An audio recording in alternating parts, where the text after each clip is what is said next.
Welcome to Fanfiction Audiobooks. People in Marvel, Venom host. Chapter 81, Forcibly Controlling the Field. Mrs. Hardy covered her mouth with trembling hands. She was full of regrets now. If she had known what James was like, he might as well have called the police and waited for the police to come. Coward! How dare you call me a coward? The angry Dr. Otto directly smashed the computer in front of him, then grabbed the phone in his hand and said viciously, I want you to hand over the ransom to me alone. I hope you don't dare to come. What? James, who was out putting crazily, was a little dumbfounded when he heard this. That's right. It's just you. Dr. Otto continued, I will fax you the steps. I hope you don't dare to come. Otherwise, I can't guarantee what the consequences will be. After speaking, Dr. Otto hung up the phone directly, leaving only James holding the phone and saying a little at a loss. He asked me to pay the ransom alone. The people next to him didn't say anything, they all looked at him in silence. Just now this guy said he was very calm. Mrs. Hardy also closed her eyes helplessly at this time and said tremblingly, James, I will prepare the ransom. I hope you can bring Felicia back safely. Just as James was about to say something, a black figure suddenly appeared beside him and said in a cold voice, You are responsible for the basket you poke. You go ahead with the ransom, and I will follow you. When I see that guy I'll get rid of him. Hearing the hoarse voice, James also turned his head to look. It turned out that Venom, whom he had scolded on TV before, was leaning against the table on the side and looking at him coldly. Venom! What are you doing here, a violent murderer? Well! Before James could say anything more, Chen Linen came to him in an instant and pinched his mouth so that he could not speak. Time is precious, don't talk nonsense. If you waste time like this, I don't mind letting you watch how I kill people. After speaking, Chen Linen waved his hand and threw James aside. He's really fed up with this old man, and he doesn't care what he says on the news, but today he didn't reach a negotiation with Dr. Octopus, and he's still talking, dawdling, and wasting time here, which makes him unable to endure. This old guy is really not afraid of death or he has a bad head. I really want to open his head to see if it's a pig's brain. For James, who often slanders his reputation, Venom has no good feelings at all. James, who was thrown aside, felt very shameless. Just as he got up to say something, Mrs. Hardy next to him also said sharply, Enough. Jonah. Now is not the time to waste time, my daughter and you all of my partners are in the hands of that damned Dr. Octopus. At this moment, Spider-Man in a red and blue uniform also rolled in from the windowsill. He was also very surprised to see Venom here, but he didn't expect Venom to move faster than him. Seeing Spider-Man appearing here, the angry James also changed his target and yelled loudly, Okay, you two are really together, you troublesome wall crawler came here, hurry up come on, we don't need you here. Peter, who was suddenly scolded, was also furious. What time is it now? Why can't this old guy stop? Chirp. A jet black spider's thread directly sealed James' mouth. Chen Linen decided to use some special methods to force the old man to obey. He first sealed James' mouth with spider silk, and then tied him up. After finishing this, he turned his head to look at Mrs. Hardy and said, Go and prepare the ransom as soon as possible, lady, you don't want to delay too long. Mrs. Hardy looked at James on the ground, and then at Chen Linen. In the end, she walked to the side and started calling to raise money without saying a word. Seeing Mrs. Hardy start to move, Chen Linen also raised James to his chest and said sharply to him, Old man, I have told you many times, be obedient, follow the arrangement, don't shout like a shrew here yell, my patience has a limit. I think you should also know my methods against those criminals. Do you want to experience it too? Anyway, I have killed so many people and you are not bad. Of course, you can also be very strong and refuse to listen to my threats, but I think there should be other family members in your family. If you don't want them to be hurt, just follow my advice and prepare the ransom, and then pay the ransom later. After saying that, he threw James to the ground, and then a tentacle extended from behind, cutting off the spider silk tied to his body. Damn it! James cursed in a low voice as he got up from the ground, but he didn't dare to say anything more, and also went to the side to make a phone call to start raising money. He hated those two guys, but Robbie's safety was also important. I'm sorry, in order not to let the police come over and disturb my plan, I would like to trouble you to wait here. After we set off, you can take care of yourself. Chen Linen scanned the crowd while hoarse. Said. The name of Venom is still very intimidating. Hearing Chen Linen's words, these people also nodded obediently, and then found a place to sit down by themselves, not daring to do anything else. If the bosses like Tony Stark and Norman Osborn were there, things might be a little more troublesome, but those people basically left early after completing their communication, and their time is precious of. In the eyes of the rest of these people, Venom and Spider-Man are still different. Even Spider-Man will not kill criminals, but Venom is just the opposite. According to the news they heard, the criminals touched by Venom basically none survived. After arranging these people, Chen Linen walked to the sofa on one side and sat down. Seeing this, Peter also walked over and sat on the other side of the sofa. Although he didn't agree with the concept of Venom against criminals, he was very happy to see James deflated. Finally, someone could cure that old guy.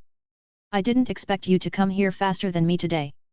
Thinking that the Venom was already there when he came up just now, Peter also sighed. During this period of time, Venom usually solves some vicious crimes on the streets, but he didn't expect to encounter him in the kidnapping case today. Chen Linen didn't say anything when he heard this. He just shook his head and said, "This question is not important. Do you know anything about Dr. Octopus? After all, Spider-Man has been in New York City for several years, and he should know more of these weird people and things than Chen Linen." Hearing his question, Peter also sighed and said, "If there is no duplicate name, I think I should know him." He just remembered something about Dr. Otto when he heard someone in the crowd recognize Dr. Octopus as Dr. Otto. I didn't expect him to do such a thing as kidnapping. Then he talked about his intersection with Dr. Otto. He squeezed his chin and recalled, "When I was 10 years old, I participated in a science summer camp, and the teacher who led the team was Dr. Otto. I remember trying to do an experiment myself, failing for sure, and then my fellow students at summer camp with me kept making fun of me, which made me so frustrated that some of them didn't like science that much anymore. At that time, Dr. Otto said some unforgettable words. He said to me that these children's ridicule at me was meaningless. Science is a very important thing, and it is best proved by benefiting mankind. He also told me that if you want to study science, failure is an inevitable thing. In contrast, the failure of daring to try is much more powerful than stagnation." After Peter finished speaking, he also sighed, "I don't know what changed him, is it because Mrs. Hardy stopped funding his scientific experiments?" Peter also knew that the Hardy Foundation funded Dr. Otto's experiment, but he did not expect that the subsequent development would turn out like this. He used to be so gentle and kind, but now he has become a criminal who kidnaps innocent people. After listening to Peter's words, Chen Linen also said in a deep voice, "No matter what he looked like before, he is just a criminal now. The most important thing now is to find him quickly and rescue the hostages." Peter nodded and said in a deep voice, "I understand that both Felicia and Robbie are innocent. No matter what reasons Dr. Otto has, he cannot support him in doing so." Then they didn't wait for a few minutes, and a piece of paper was spit out from the fax machine in the lobby, which stated the place and time to pay the ransom. James and Mrs. Hardy had also arranged the ransom at this time, and $1 million were placed in 2 suitcases. James picked up the paper, looked at it, and then said in a low voice, "I'm going to this place in half an hour, it seems that I have to go now." Chen Linen and Peter also came over at this time. Chen Linen looked at the box containing the money, and then took out 2 devices not much bigger than buttons from his waist and stuck them under the box.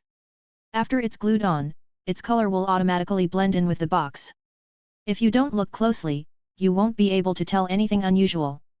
This is a locator created by him using the special characteristics of Venom spider silk and a little bit of technological power. Compared with ordinary pure technological products, this locator has better anti-interference ability and concealment ability. Peter on the side was also very surprised when he saw this locator. He knew that there was no such locator on the market, which meant that the locator was made by Venom himself. This level of scientific research is enough to show that Venom is not a locator, a reckless man who knows how to fight and kill. Chapter 82, Hostage +1. After finishing these things, James drove the car with the money and rushed towards the place where the ransom was paid. Peter and Chen Linen followed closely behind, following the vehicle and heading out of the city. After they left, Mrs. Hardy called the police and explained the situation to the police. The matter was too important and she had to make more preparations. In front of an abandoned factory building, James stopped the car. He lifted 2 large suitcases from the back seat, and walked into the abandoned factory building according to the steps faxed by Dr. Otto while observing the surroundings. After seeing this scene, Peter immediately set off and was about to enter the factory building, but Chen Linen next to him stretched out his hand to stop him. "Don't worry, I only felt two people including James. That cunning Dr. Octopus is not ready to be honest with someone." Watching Peter turn his head to look at him, Chen Linen also explained, "Just go out like this and get caught, it must have alerted him. Then what if he does something to James?" Although Chen Linen's explanation was reasonable, Peter was still a little worried about James' safety. It's a fact that the old guy is annoying, but he can't do anything about it. Is it because of this that Venom is not ready to act? James seemed to have scolded him before. It has to be said that Peter's thinking is active, and in this moment he has been thinking about a lot of things. Chen Linen continued to speak softly, "I'm just saying that we can't just rush in like you did just now, because it will be easy to be discovered. If we are discovered, the old man's safety will not be guaranteed. That Dr. Octopus will definitely think that he notified us, which will anger this psychopath. They haven't met yet. James is still waiting for Dr. Octopus. Let's try our best not to be discovered and touch him quietly," Chen Linen said while waving to Peter. Then the two slowly touched the top of the abandoned factory building, and they could just see what happened below from some gaps in the roof. In the factory building below, James, who was carrying a suitcase, was frowning and looking at the somewhat dim factory building. He shouted impatiently, "Is anyone there? Otto? Come out! I'm already here. Where are you? Where's Miss Hardy? Where's Robbie?" James' voice echoed in the empty factory building. After a few seconds, a series of dull knocking sounds appeared from the factory building, and then they got closer and closer to him. Just when James squinted his eyes and tried hard to find the source of the sound from the dark warehouse, a thick and cold mechanical arm suddenly came from the darkness, and then wrapped him tightly and lifted him up. Ah! James was also a little scared to be lifted up like this, but when the mechanical arm grabbed him in front of Otto not far away, James, who had seen strong wind and waves, quickly calmed down. "I finally see you, Mr. President.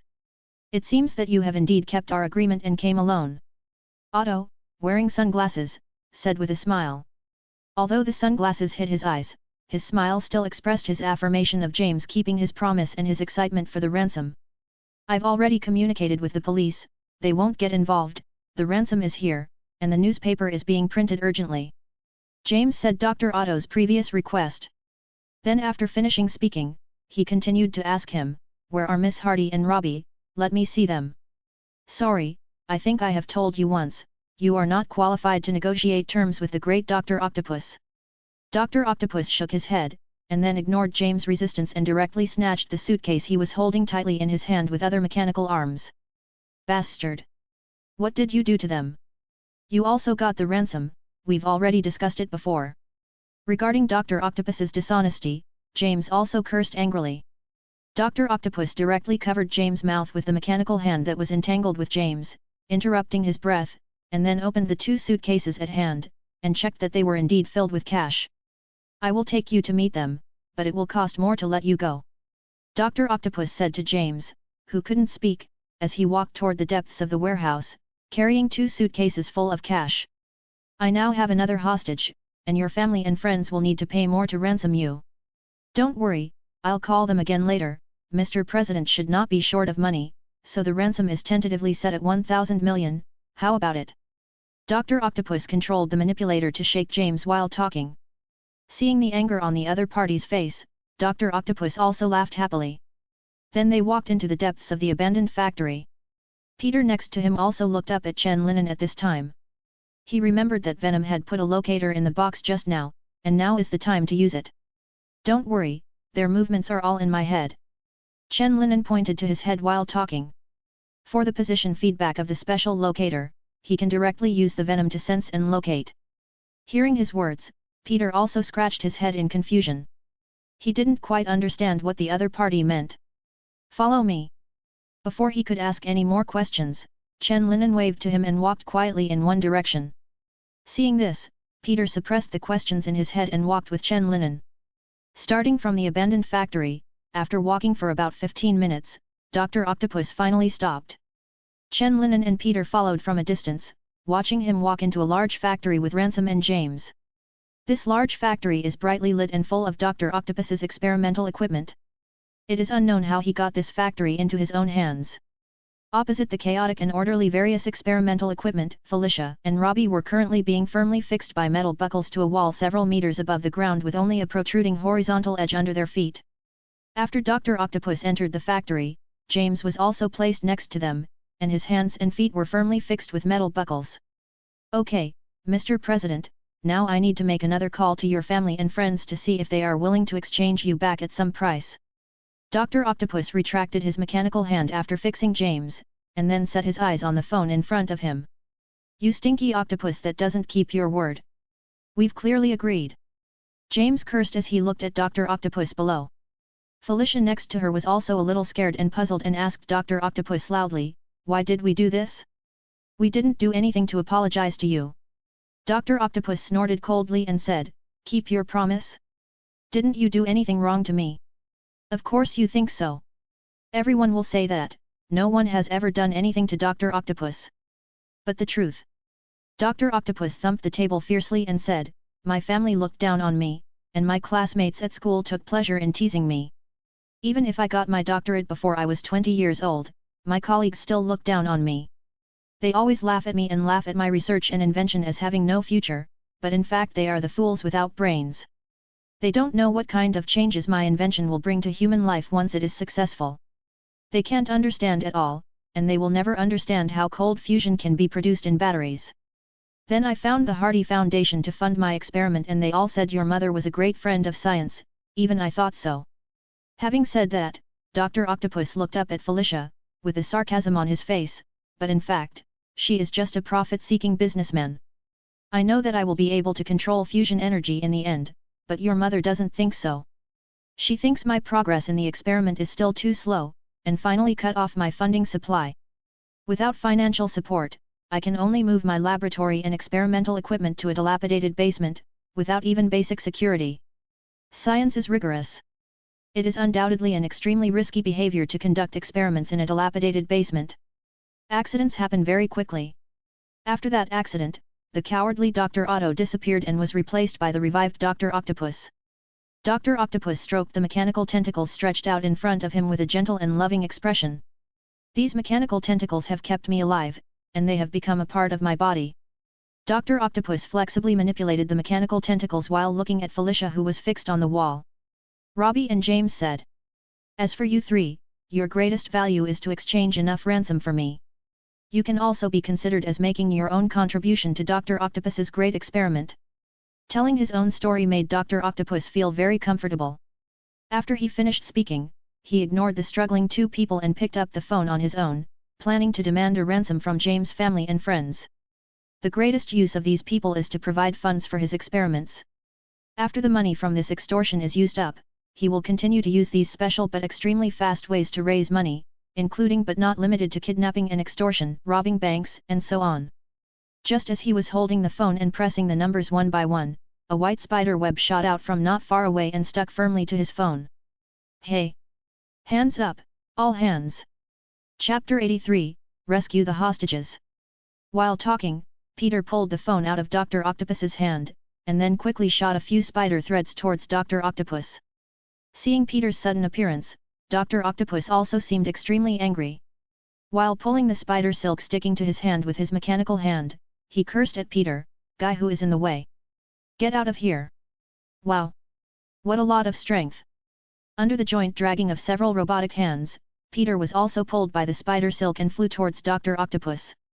Bang! With the strength of Dr. Octopus's pull, Peter kicked Dr. Octopus directly, kicked him far away, and directly knocked over a workbench. Dr. Octopus stood up from the pile of overturned experimental equipment, looked at Peter fiercely and said, Spider-Man! Why are you meddling? Do you take meddling as your profession?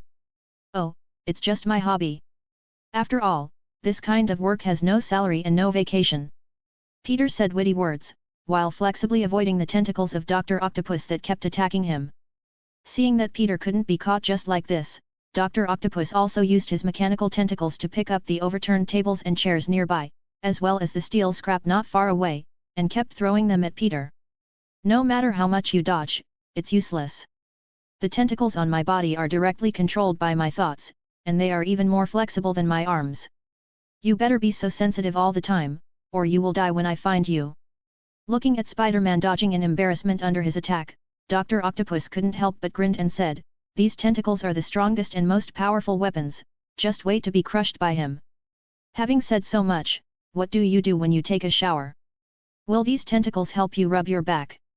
Peter sneered at Dr. Octopus while ducking to the side, avoiding a large piece of rusty scrap iron. "I hope your skills can be as sharp as your mouth." Dr. Octopus had a dark face and concentrated his energy to speed up the attack speed of the mechanical tentacles. Oops! The sudden acceleration of the attack made it difficult for Peter, who was dodging continuously, to be smashed against the wall by a table, and then an arm was entangled by Dr. Octopus's mechanical arm. "Let's see where you go now, and wait to be torn to pieces by me." Dr. Octopus lifted Peter up from behind the table with his tentacles, and then prepared to grab his other hand and feet with other tentacles. If he was really entangled by him, then Peter would end up with a broken bone at the lightest, and if he planned for the worst, he would be torn into several pieces by these mechanical tentacles. Dr. Octopus seemed to have seen Spider-Man being torn apart by himself, with a cruel smile on his face. This is the benefit of having power. You can easily violate previous promises, just like your mother withdrew my funds, and you can also use it to destroy your enemies, just like Spider-Man who is about to be torn apart by me now, ha ha ha ha ha. The arrogant words have been finished, but apart from Spider-Man who is struggling, the quiet factory makes Dr. Octopus feel a little bit wrong. When he turned around with Peter, whose arm was entangled, there was no one on the opposite wall where the hostages were imprisoned. The metal buckles that imprisoned Felicia and James were like plasticine in front of Chen Linen, and they were easily torn apart. Then when Peter attracted the attention of Dr. Octopus, Chen Linen had already rescued the 3 hostages, and their figures had just left the gate at this time. "Someone is coming with you. Cunning wall crawler." After realizing that he had been tricked, the furious Dr. Octopus vented all his anger on Peter. His other 3 tentacles quickly tried to grab other parts of Peter, but they were all nimbly dodged.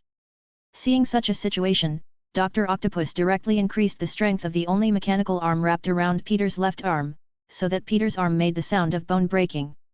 Although the situation was extremely critical, it was impossible for Peter to sit still. While enduring the severe pain in his left arm, he slammed his right hand on his left wrist, which was barely exposed under the entanglement of metal tentacles. Sitsizi!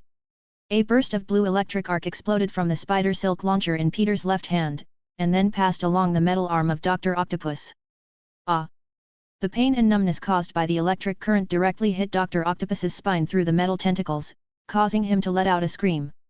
This burst of electricity is a new function Peter added to his spider silk launcher after the last battle with the Green Goblin. What happened last time made him fully aware of the role that electric current can play in unexpected situations, so he quickly used this design on himself. Originally, this burst of electric current was not particularly strong, and at most it would make people feel a burst of numbness and not too severe pain. However, Dr. Octopus's mechanical tentacles are directly connected to the spine and controlled by nerves, so this burst of current is equivalent to directly acting on his spine and nerves, magnifying the pain and paralysis by more than several times. The paralysis and pain made Dr. Octopus's manipulator temporarily stagnant, and Peter took this opportunity to quickly free his arm from being entangled by the manipulator. At this time, his left arm could not use any strength at all, and the bones were broken into several pieces, hanging limply in front of his body. After getting out of trouble, he hurriedly opened a distance from Dr. Octopus to avoid being caught again.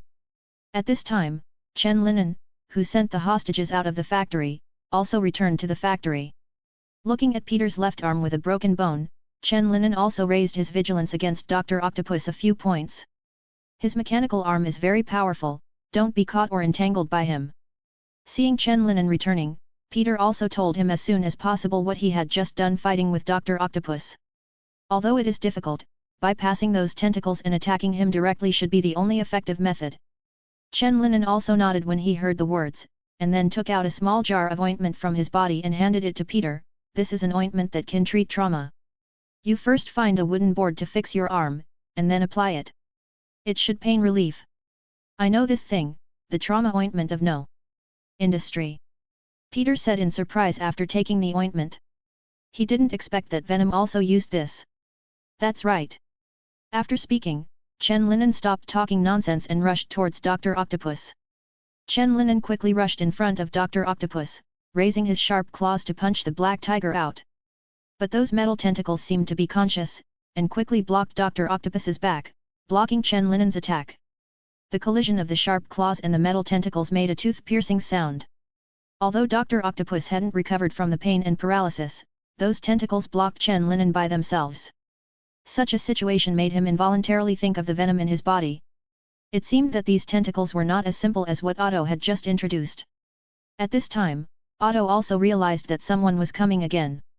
He turned around and looked at Chen Linen angrily, then gritted his teeth and roared, "You guys who are in the way should all deserve to die. All of you should deserve to die." With the roar of Dr. Octopus, the tentacles that blocked Chen Linen's attack also started to fight back. The grippers at the front of them unfolded and then spun quickly, like blooming flowers, but they were eager to be watered by blood. Buzzing!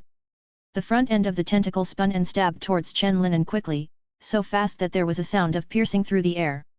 Seeing this, Chen Linen also quickly waved his hands to resist the attack of the tentacles. For a while, the sound of jingling echoed continuously in the factory. "Are you the only one with tentacles? I have one too." Chen Linen cursed in his heart, and then 8 black tentacles stretched out from his back. These black tentacles completely blocked the attack of Dr. Octopus's manipulator, and the gap between the two sides was instantly bridged.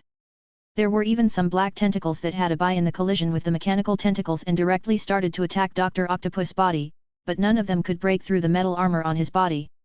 Damn it! Dr. Octopus felt a little uncomfortable after seeing Chen Linen extending his tentacles from behind. He did not expect such a change at all, because Chen Linen's clothes did not look particularly technological. No one can underestimate Dr. Octopus. Dr. Octopus yelled, and then increased his control over the mechanical tentacles, resisting the attacks of Chen Linen's black tentacles. "I'll see how long you can keep your mouth shut." Hearing his roar, Chen Linen also snorted and rushed towards Dr. Octopus. Without the advantages brought by the mechanical tentacles, Dr. Octopus himself is just an ordinary person protected by high-tech armor. Chen Linen's fingertips became sharper, with a metallic dark gold luster. When he rushed in front of Dr. Octopus, the other party could only raise his arms to block it. Stab! Stab! Chen Linen's sharp claws left traces on Dr. Octopus's armor. The material of this armor was worse than the Green Goblin's armor he had encountered before, with both hardness and strength. Slightly less so. Dr. Octopus has lost the assistance of the mechanical tentacles at this moment, and his combat effectiveness has plummeted. His combat experience is much worse than that of Chen Linen, not to mention that he is still dual-purpose now. He is not like Chen Linen, who can cooperate with Venom. He has to control the metal tentacles to resist those black tentacles, and at the same time defend against the fierce attack in front of him. Pfft! Chen Linen's sharp claws swiped across, and the sound this time was no longer the sound of metal clashing, but the muffled sound of flesh and blood being torn apart. Chen Linen's eyes became colder and colder. He looked at Dr. Octopus, who gritted his teeth and said with a sneer, "Your turtle shell has been broken." Chapter 84, Big Bang and Venom Sleep.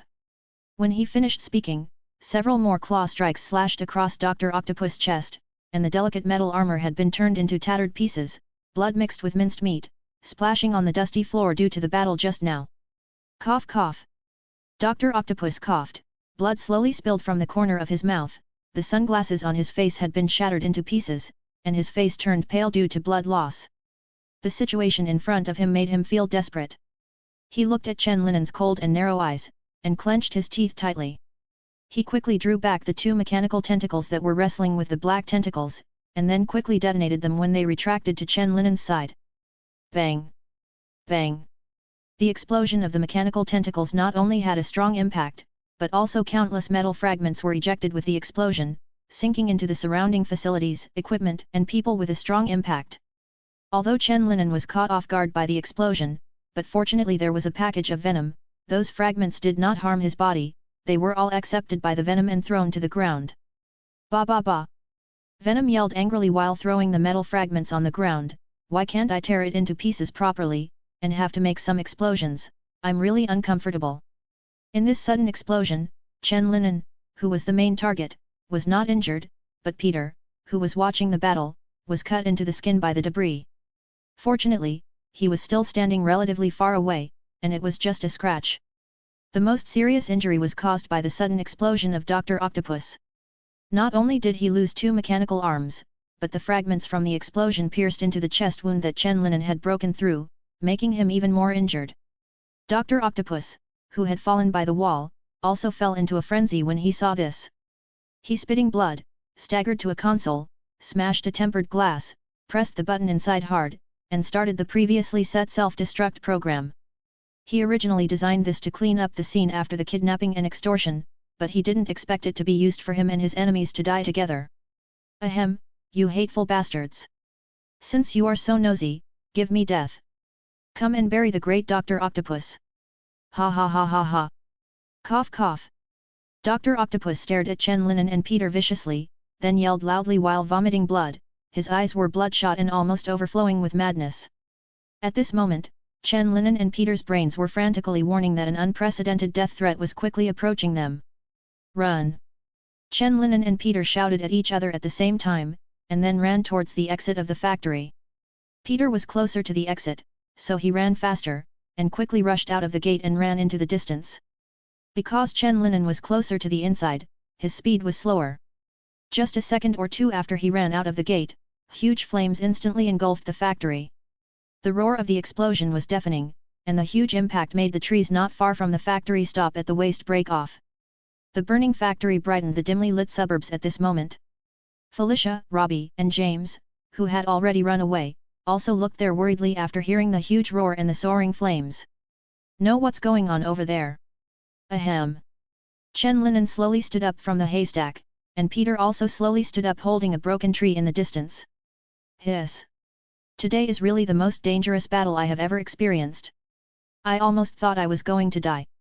Gasping for air because of the pain, Peter said with some emotion that he had never been so embarrassed fighting an enemy except for the last time he fought against the Green Goblin. Not only did he have a broken arm today, but he was also cut on his thigh and waist by metal fragments. The explosion just now made his skin burn. He bet that the back of his battlesuit must have been burnt, and his skin might have been burned as well. Just as Peter took a deep breath to soothe the pain and complained, Chen Linen's face suddenly became serious, and he left the place immediately after telling Peter to take a good rest from a distance. Looking at Chen Linen, who left quickly, Peter couldn't help admiring the other party's still healthy body. The venom doesn't seem to have suffered any damage, it's really powerful. Maybe I should be a little more mysterious too, just to be cool. Chen Linen kept running in the suburbs, trying to stay as far away from Peter as possible. After about 2 minutes, he gradually stopped, and the camouflage on his body began to squirm rapidly, and soon all of them entered his body. At this moment, Chen Linen no longer had the disguise of Venom, but he was just wearing casual clothes. He left in such a hurry just now because Venom told him that his disguise might not be able to continue to be maintained. The flames and roar of the explosion had caused it a lot of damage, and it had to rest to recover. It's so uncomfortable, I feel like I should fall into a deep sleep right away. Venom moaned weakly, I already have a strong resistance to flames and sound waves, but the explosion made by the dead octopus is still a bit beyond my tolerance. This was the first time Chen Linen saw Venom so weak. He comforted him in a soft voice, don't be angry, Otto has indeed turned into a dead octopus. Such a big explosion, if he is still alive, he will be damned. Let alone, I have to sleep. This time may not be very short, but it will not be very long. It is also my first time, and I have no experience. Venom continued to talk to Chen Linen, his voice getting smaller and smaller. Remember to eat more chocolate, so that I should recover faster. After the last sentence, Venom also fell silent. The sudden silence made Chen Linen feel nervous. Since the appearance of Venom, he seemed to have become accustomed to this hoarse and unpleasant voice talking to him all the time. It's still there. Chen Linen took a deep breath and comforted himself softly. Although the Venom fell into a temporary slumber, he could still feel its presence. Now that things have come to this, he can only accept this fact. Calculating the time, it is estimated that Felicia and the others did not go far, and they should not be able to get a ride at this point. After looking at his current location, Chen Linen found the direction and started running quickly. Although Venom fell into a deep sleep, his physical fitness was still extraordinary and he ran quite fast. On the suburban road, Felicia and the others were walking slowly towards the city center. They should be fine, the explosion just now looks very powerful. Felicia said with some worry as she walked. Long-term walking and shoes that are not suitable for frequent walking have worn out her feet, so she walks with a limp. James looked at Felicia, and while slowing down his pace, he snorted softly and said, "Don't worry about that wall crawler. I know him better than you. His ability to save his life is as good as his annoyingness. What about the other black gentleman? I seem to have seen reports about him on TV before." Felicia asked James softly, thinking about Chen Linen who had just sent them outside the factory. James also became a little serious when he heard the words and said, "That man is not like Spider-Man, he is a real criminal, a perverted killer." Robbie next to him shook his head helplessly after hearing what James said, and said, "Jonah, they just saved us. Although Spider-Man and Venom have different methods, they will never stand in the dark side." James shook his head and said, "Although he just saved us, I still want to remind you, if you see him, remember to hide away. Since he appeared, more than 20 people should have died by his hands. I'm not wrong, Robbie." James looked at Robbie and Felicia, who was obviously a little surprised, said seriously warned.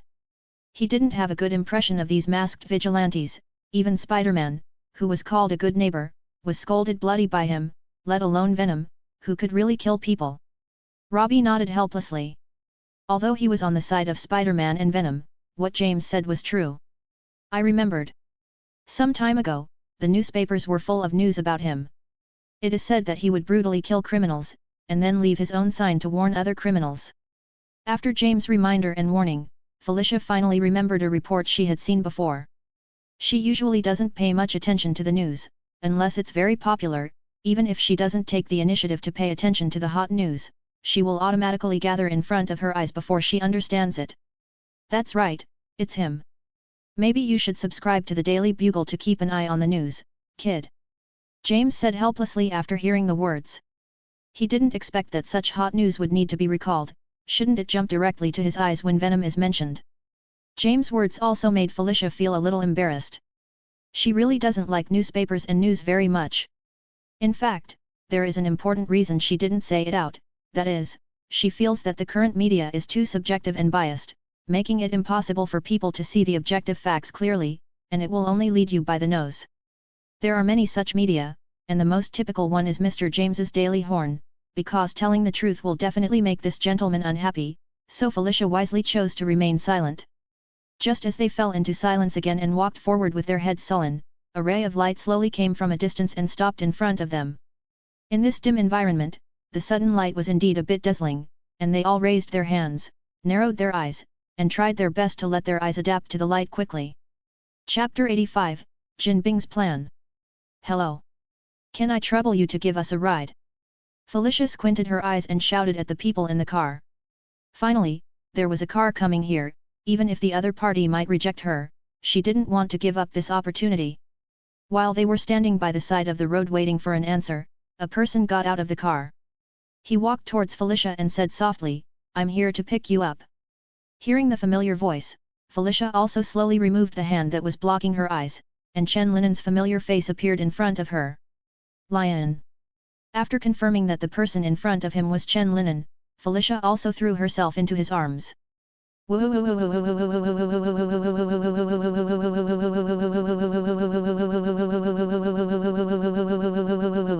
The appearance of Chen Linen finally gave Felicia a sense of reliance and security, and the fear and grievance suppressed in her heart also spewed out. She shed tears and sobbed involuntarily, and told Chen Linen about her fear. Chen Linen's body was also a little stiff after being hugged. He wanted to say something, but when he saw Felicia sobbing, he finally swallowed his words, and then patted her on the back very unfamiliarly. Robbie and James next to them couldn't help raising their brows when they saw this situation, and showed the smiles of those who came here, which made Chen Linen feel even more embarrassed. The two of them tactfully opened the door and got in the car, leaving Chen Linen and Felicia outside. It took a while for Felicia's emotions to calm down, and she let go of Chen Linen with some embarrassment, thinking that she had been hugging him just now, her face involuntarily became hot. Chen Linen also coughed a little awkwardly, then opened the car door for her and said, "Get in the car quickly, Auntie is very worried about you." Felicia hummed slightly when she heard this and got in the car. The vehicle turned around on the road and then drove quickly towards the city. In the woods in the distance, Peter was panting and running quickly. There are no tall buildings in the suburbs, so he can't fly with spider silk, and his arm is injured, so he can't run fast. He ran for a while and then rested against the tree for a while. Under the moonlight, his figure became farther and farther away. When Chen Linan sent Felicia and James home, the flames of the abandoned factory gradually died down. What was originally a huge factory is now only the scorched black steel frame standing on the ground, and everything else has turned into a piece of black ash. A large truck and several vans slowly approached from a distance and stopped beside the abandoned factory that had become ruins. A few heavily armed fighters got on and off the van, and they opened the door of the truck, revealing the waiting robot and several people in uniform. Immediately after the door opened, the robot's eyes sounded, and they jumped to the ground, with a different kind of light in their eyes, and they were constantly scanning the area. The people on the truck didn't get out of the truck, they just waited around a piece of equipment that looked like a mechanical bed in a life support cabin. Life found in vital monitoring scan. Vital signs are weak. While broadcasting mechanical voices, several robots surrounded a piece of ruins and lowered their heads. Then they began to clean up the ruins in front of them one by one. Broken stones and deformed steel were continuously lifted and thrown aside by them. After a few minutes, a bloody figure appeared in the ruins that had just been cleared out. His face was bloody, his hair was all burnt, mixed with his scalp, and it was hard to tell which part it belonged to. The two mechanical arms were like twists, completely enveloping the upper half of his body and part of the lower body. They were sizzling at the moment, obviously short-circuited under the high temperature and explosion. A scanner popped out from the arm of the robot, scanned the broken figure, and while reporting, he and other robots lifted the dying man out of the pit. Visual burns on the whole body were 50.00%, the scalp on the face was severely damaged, and the face was also damaged and burned. The calf is basically charred and the bones are broken and cannot be restored. Other bones in the area wrapped by the tentacles had fractures, but they were not completely broken. Although the skin was not directly burned by the explosion, it was stuck together when it came into contact with the mechanical tentacles at high temperature, and it needed to be peeled off manually. Vital signs are weak, it is recommended to treat as soon as possible, the probability of survival is 20.00%. After the robot was assembled and uploaded, the body was also carried onto the truck by them. The few people who were still on standby in the truck just started working immediately when they saw the broken body. The door of the truck compartment was gradually closed, and the security personnel next to them also cleaned up the traces of their coming here, and threw a burnt and bloody corpse into the ruins pit that had just been dug out by the robot. After all this was done, everyone returned to the van.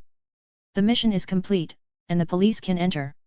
In a van in the middle, a heavily armed man directed the convoy to leave as soon as possible, and said in a deep voice to the communicator on his wrist. "ZZ.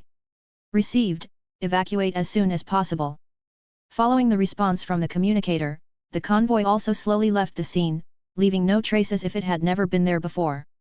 After a while, the howling siren came here with brilliant red and blue lights, and a large number of policemen began to investigate and report here. In New York City, in Jin Bin's secret laboratory, 2 life support chambers are placed in the middle, and Alistair is sitting on a suspension chair and observing the data on the computer beside him. "Arist, how's the progress?" Jin Bin's appearance suddenly popped out from the big screen. Alistair reported to Jin Binghui while looking at the data, "Dr. Octopus's injuries have been brought under control, but his severed limbs cannot regenerate, but I can replace them with machines, so that he can also become stronger. In addition, I also used a new drug to stimulate their bodies to improve their physical strength and various functions. They will usher in a new life and become the new Dr. Octopus and Tombstone." Alistair looked at the 2 people in the life support cabin with some excitement, with pride and anticipation that a new work was about to be born in his eyes. Jin also nodded in satisfaction when he heard Arist's report and said, "Very well, they will become our new weapon, and I still have many plans to use them in the future. By the way, remember to leave some means of control. We have to be fully prepared. I don't like the feeling that things are out of control, you understand?"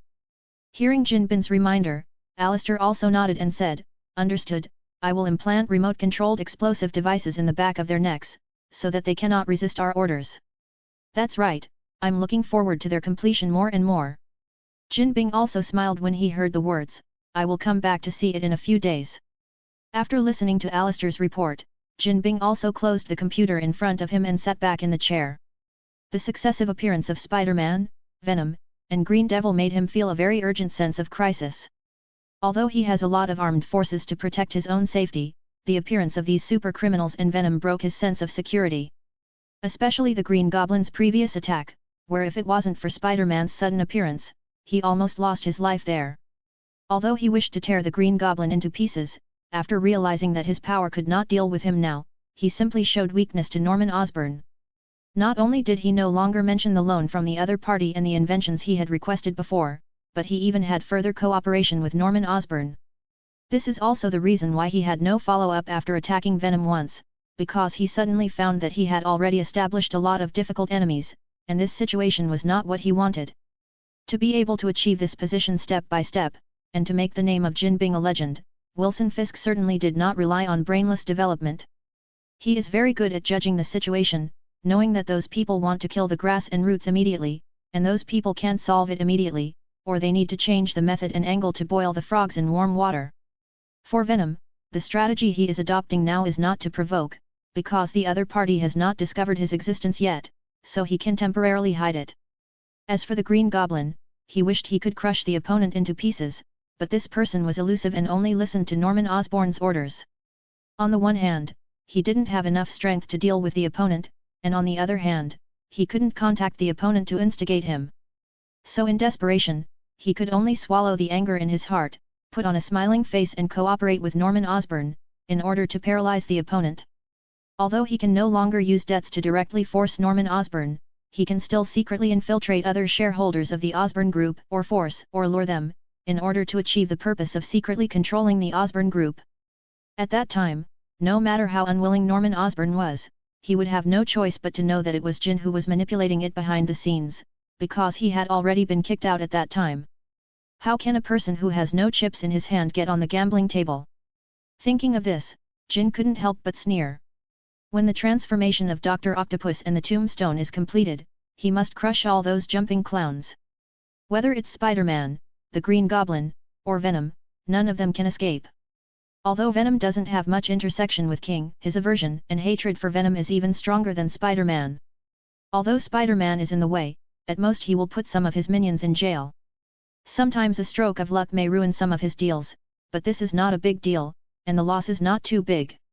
Although Venom had little contact with him, he directly killed his drug manager in New York, causing him heavy losses. Originally, the competition for the big cake in New York was fierce. Silverman, another underworld leader, tried to reach out to New York many times but was beaten back.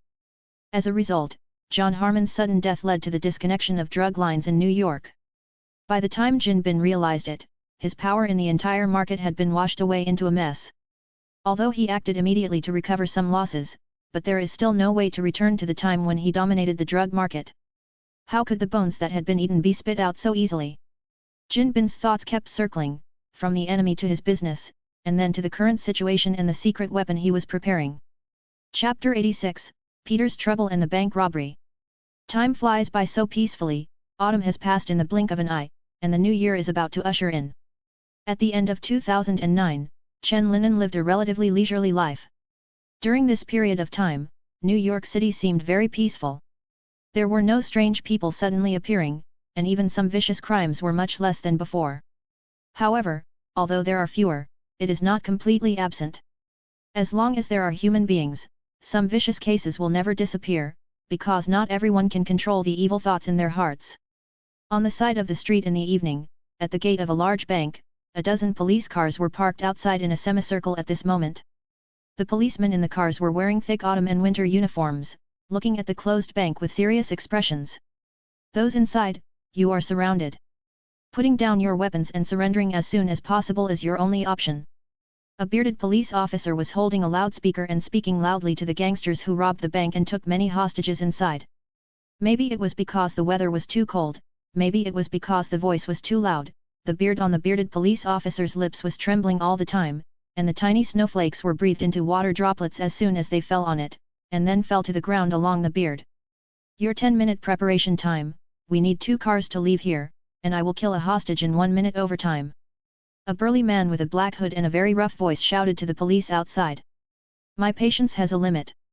If you don't care about the lives of the hostages, then of course I don't care either. The countdown starts now.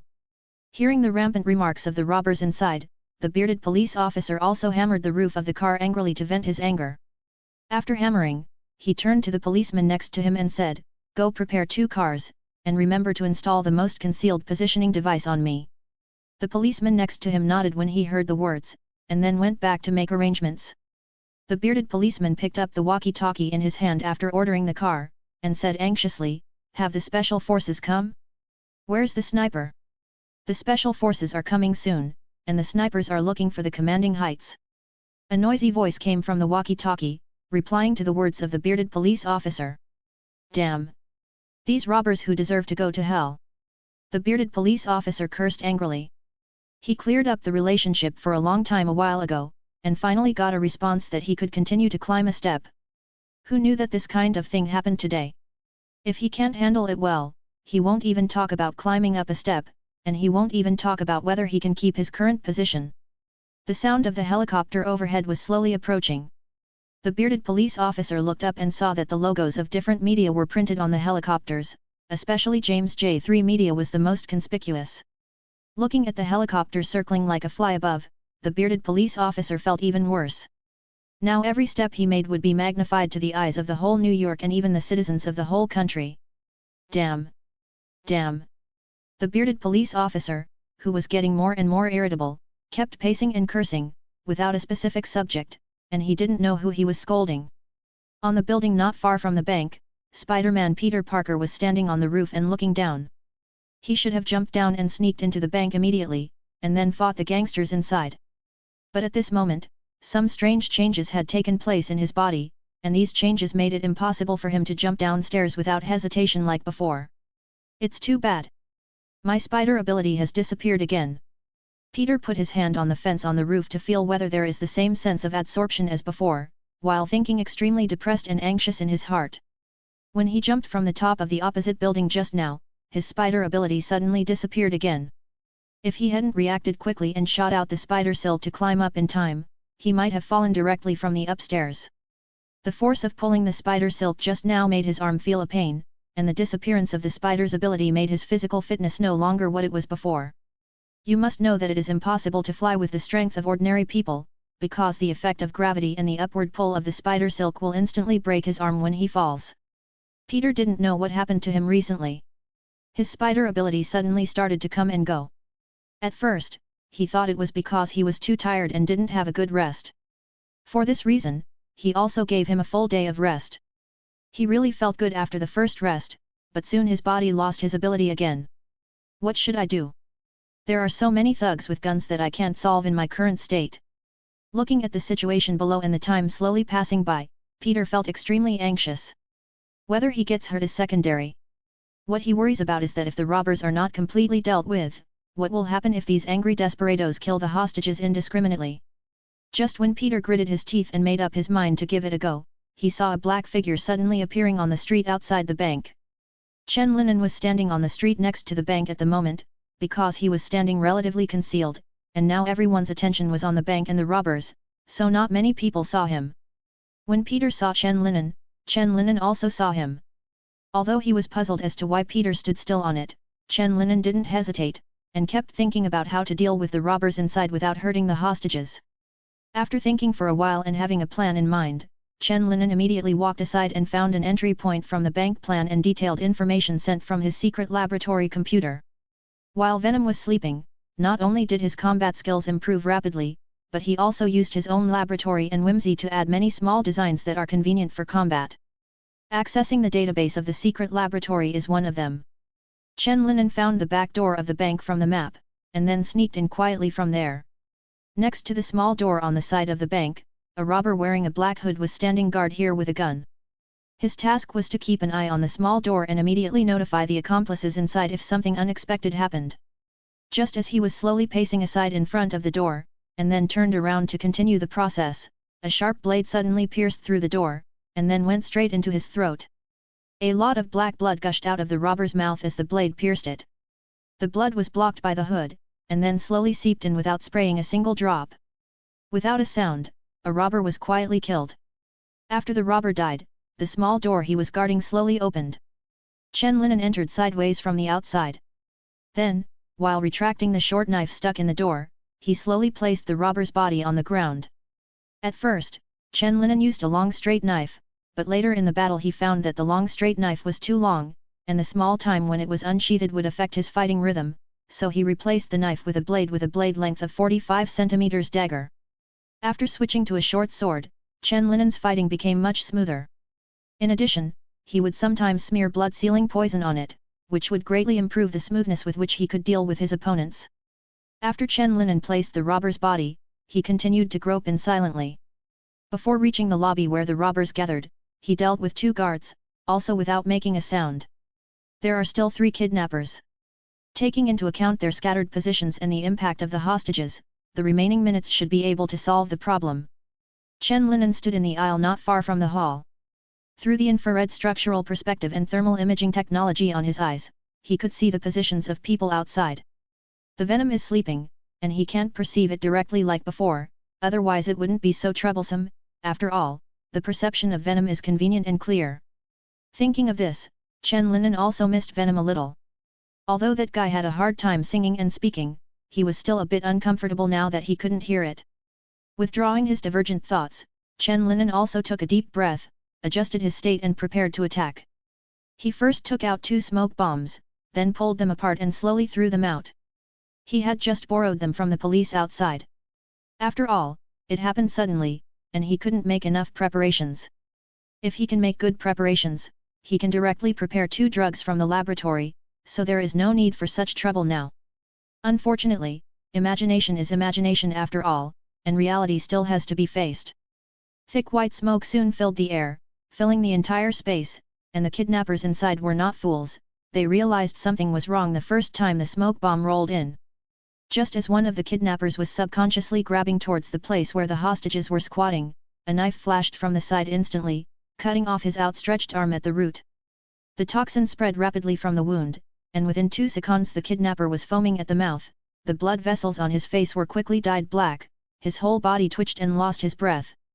At the same time that the kidnapper was dealt with, Chen Linen also pushed several large counters in front of the hostages to help them block the stray bullets for a while. Remember to read it. Chapter 87, Resolved. Almost at the same time, dense gunshots rang out.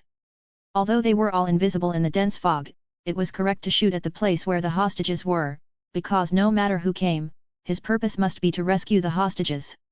The bullets crackled and hit the thick counter, and the hostages behind were all trembling with fear. If it weren't for the cloth strips on their mouths that prevented them from making a sound, their cries would definitely ring out one after another at this time. Chen Linen jumped to the ceiling and clung to the ceiling as soon as the bullets hit.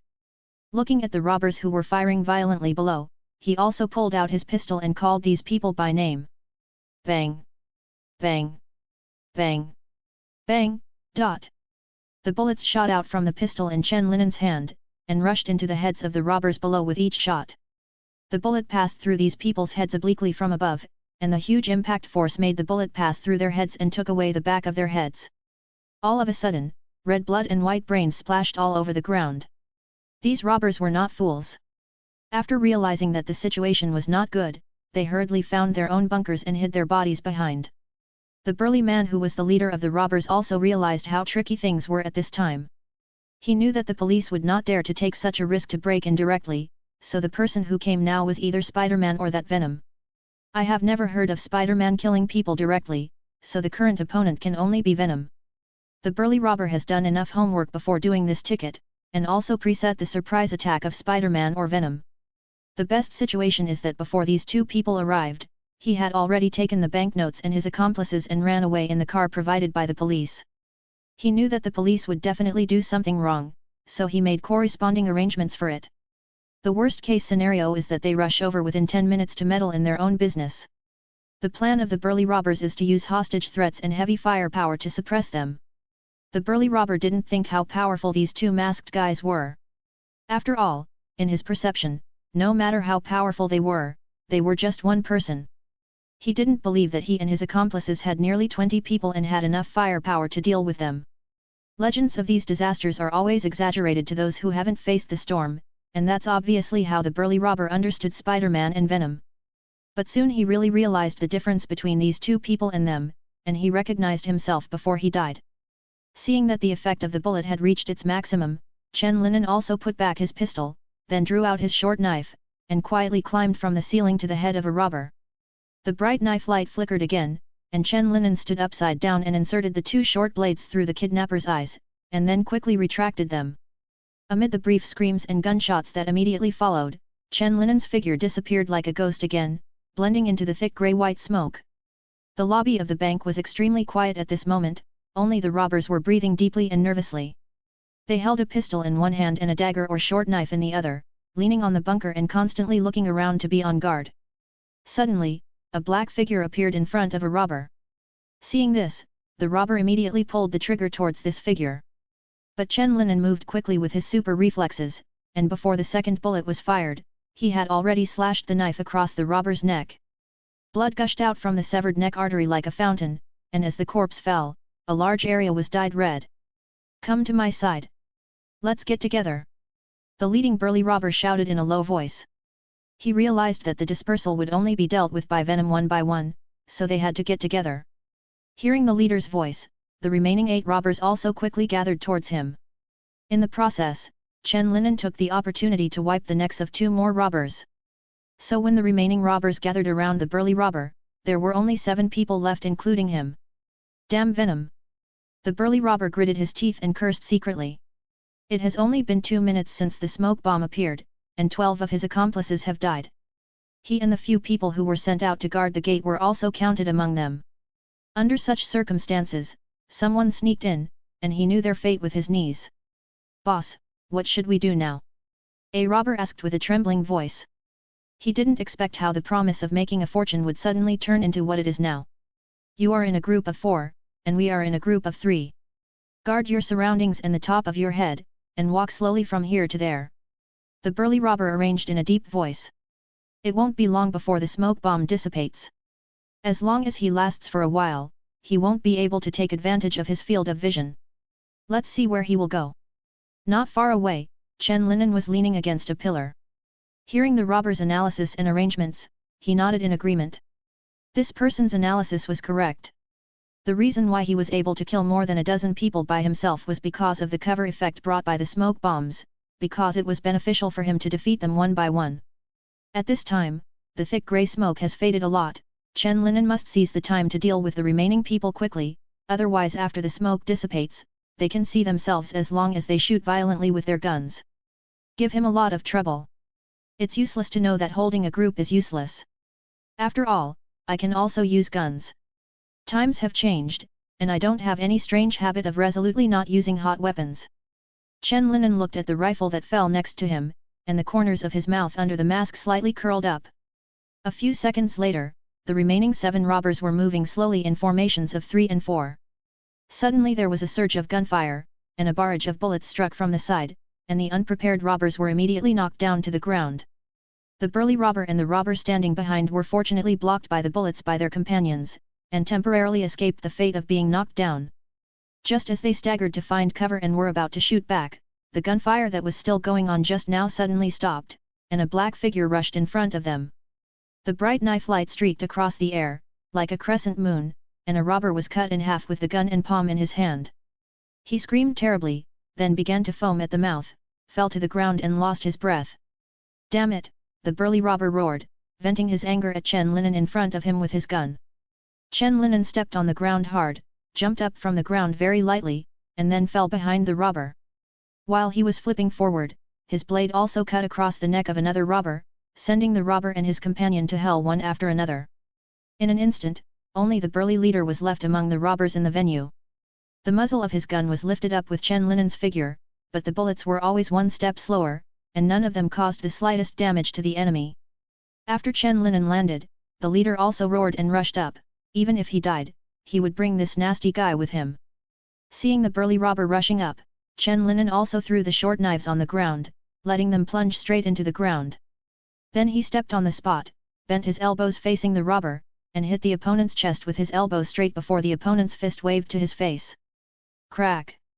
Accompanied by the crisp sound of bones breaking, the robber was thrown out of the sky, and then slammed into the wall of the bank lobby. When the robber's breathless body began to fall with inertia, 2 bright cold lights howled, passed through the 2 arms of the corpse, and nailed it to the wall like 2 nails. Chen Linen looked around the hall, and after confirming that all the robbers present had been dealt with, he picked up the feet of a robber whose neck had been cut off, and used the remaining blood of the other party to draw a picture next to the crucified robber. Put on a Venom logo. Hey, let's call it a day. Chen Linen clapped his hands, kicked open the large counter in front of the hostages, brought out the trembling hostages behind, and untied the ropes that tied them. It's safe now, you can go out. Chen Linen said without any ups and downs, and then turned and left the hall without waiting for any response from the hostages. The hostages looked at Chen Linen who had already left, and looked at each other, not knowing what to say. They seemed to have not understood what happened after the disaster. When the fog gradually dissipated and the corpses on the ground gradually became clear, the hostages screamed and rushed out from the bank's gate. The sudden appearance of hostages startled the bearded police officer outside. He thought the kidnappers were crazy and was about to come out and fight them. Of course he also heard the gunshots and flames inside just now, but he didn't dare to rush in without knowing what was going on. He also shouted into the inside with a loudspeaker, and used the vehicle to be ready immediately to appease the robbers, but the other party did not respond to him.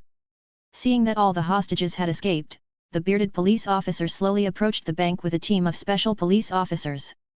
Without being able to confirm that the danger had been lifted, he didn't dare to rush in rashly, lest he fall into some unknown ambush or trap.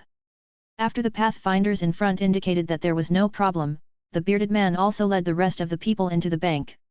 The moment he pushed open the door, the scene that directly broke into his eyes made his eyes widen and goosebumps all over his body.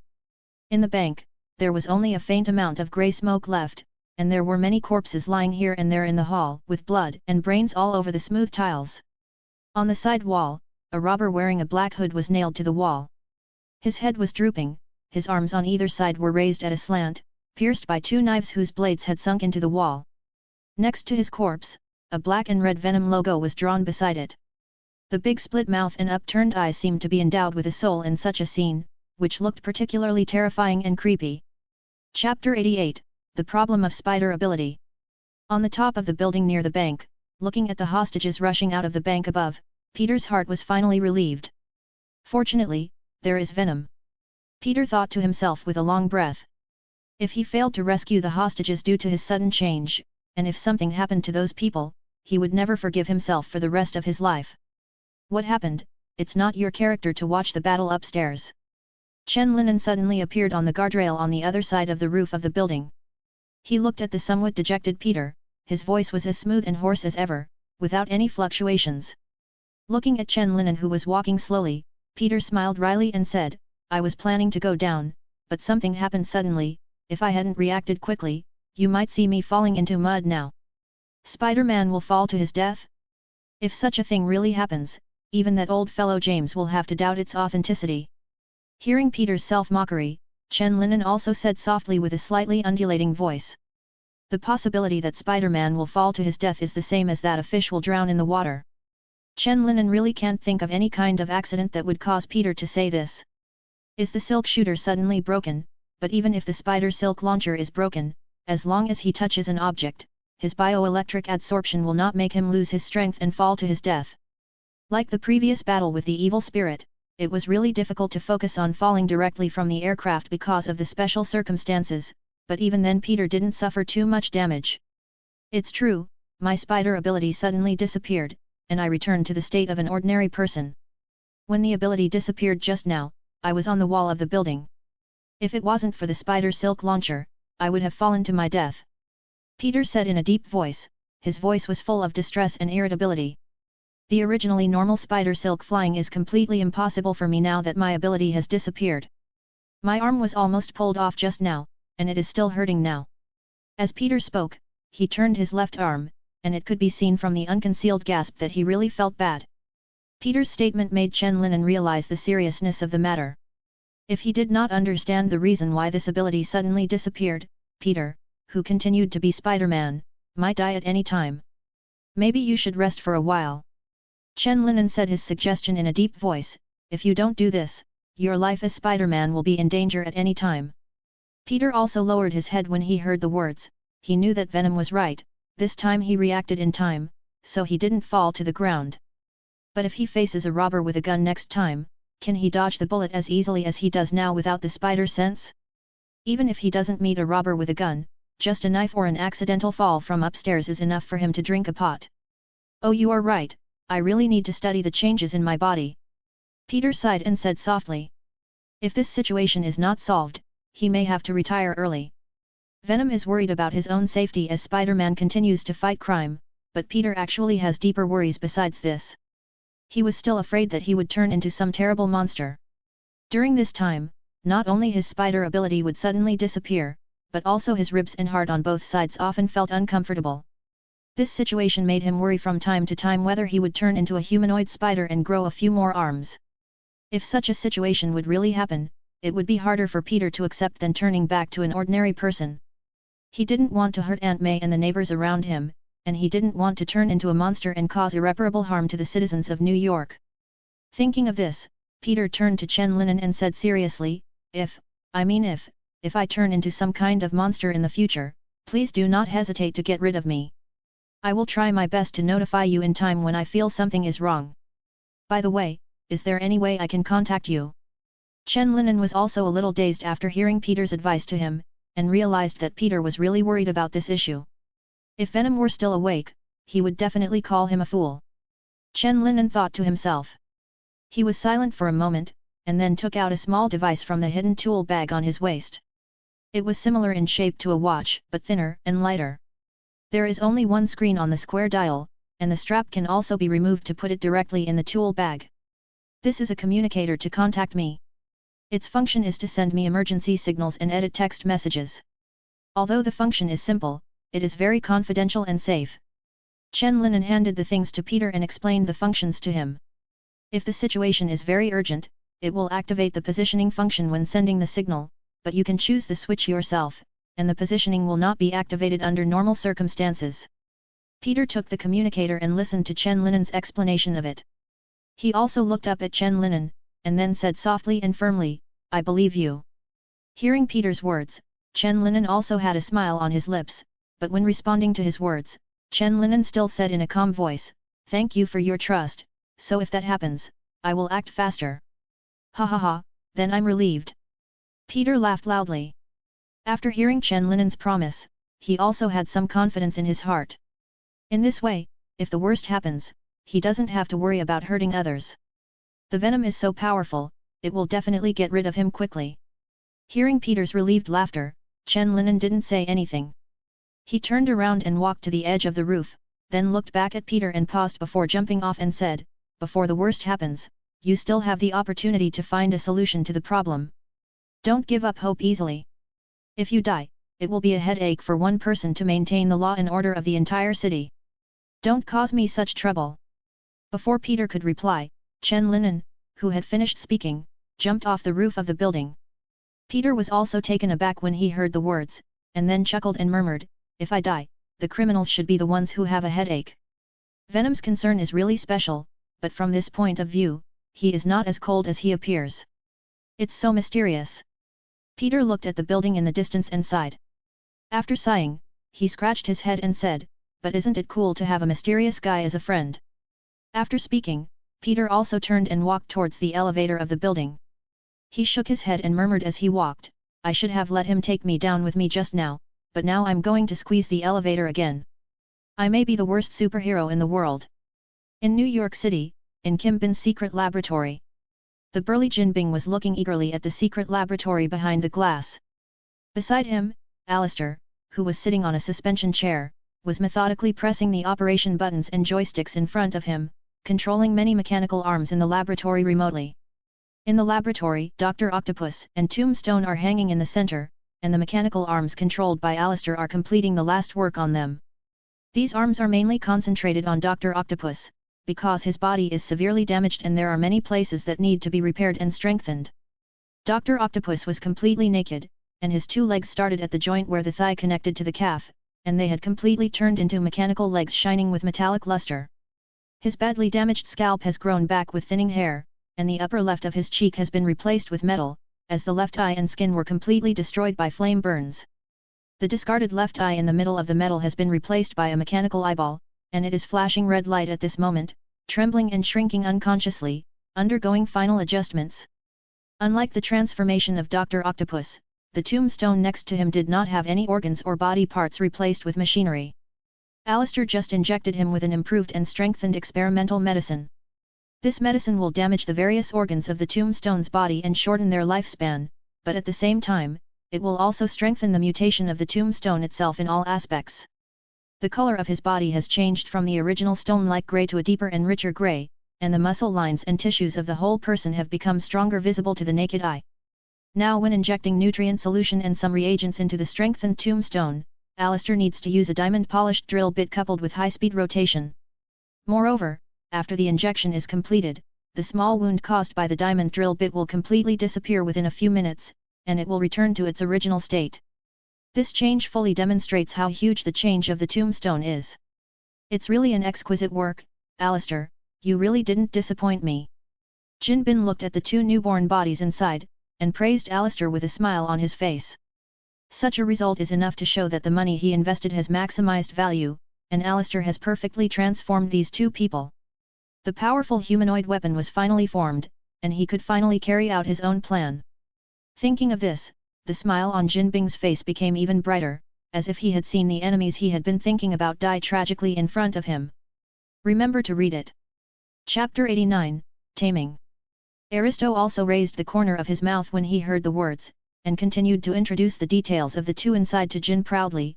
I used a new type of potion specially suitable for him on the tombstone. Although these medicines overdraw his vitality and squeeze part of his body functions, they also make the tombstone stronger. He'll have greater strength, greater speed, skin harder than stone, and healing powers like never before. After talking about the tombstone, Alistair pointed to Dr. Octopus and continued, the transformation of Dr. Octopus is much more complicated than that of the tombstone. After all, he is not a mutant like the tombstone. I first repaired his crippled legs and damaged left eye mechanically, so that he can stand up again and have a mechanical prosthetic eye with multiple functions. Then I carried out segmented mechanical reinforcement to his whole body's bones, and carried out internal transformation to the maximum that his body can accept, as if his whole body bones were welded with metal armor.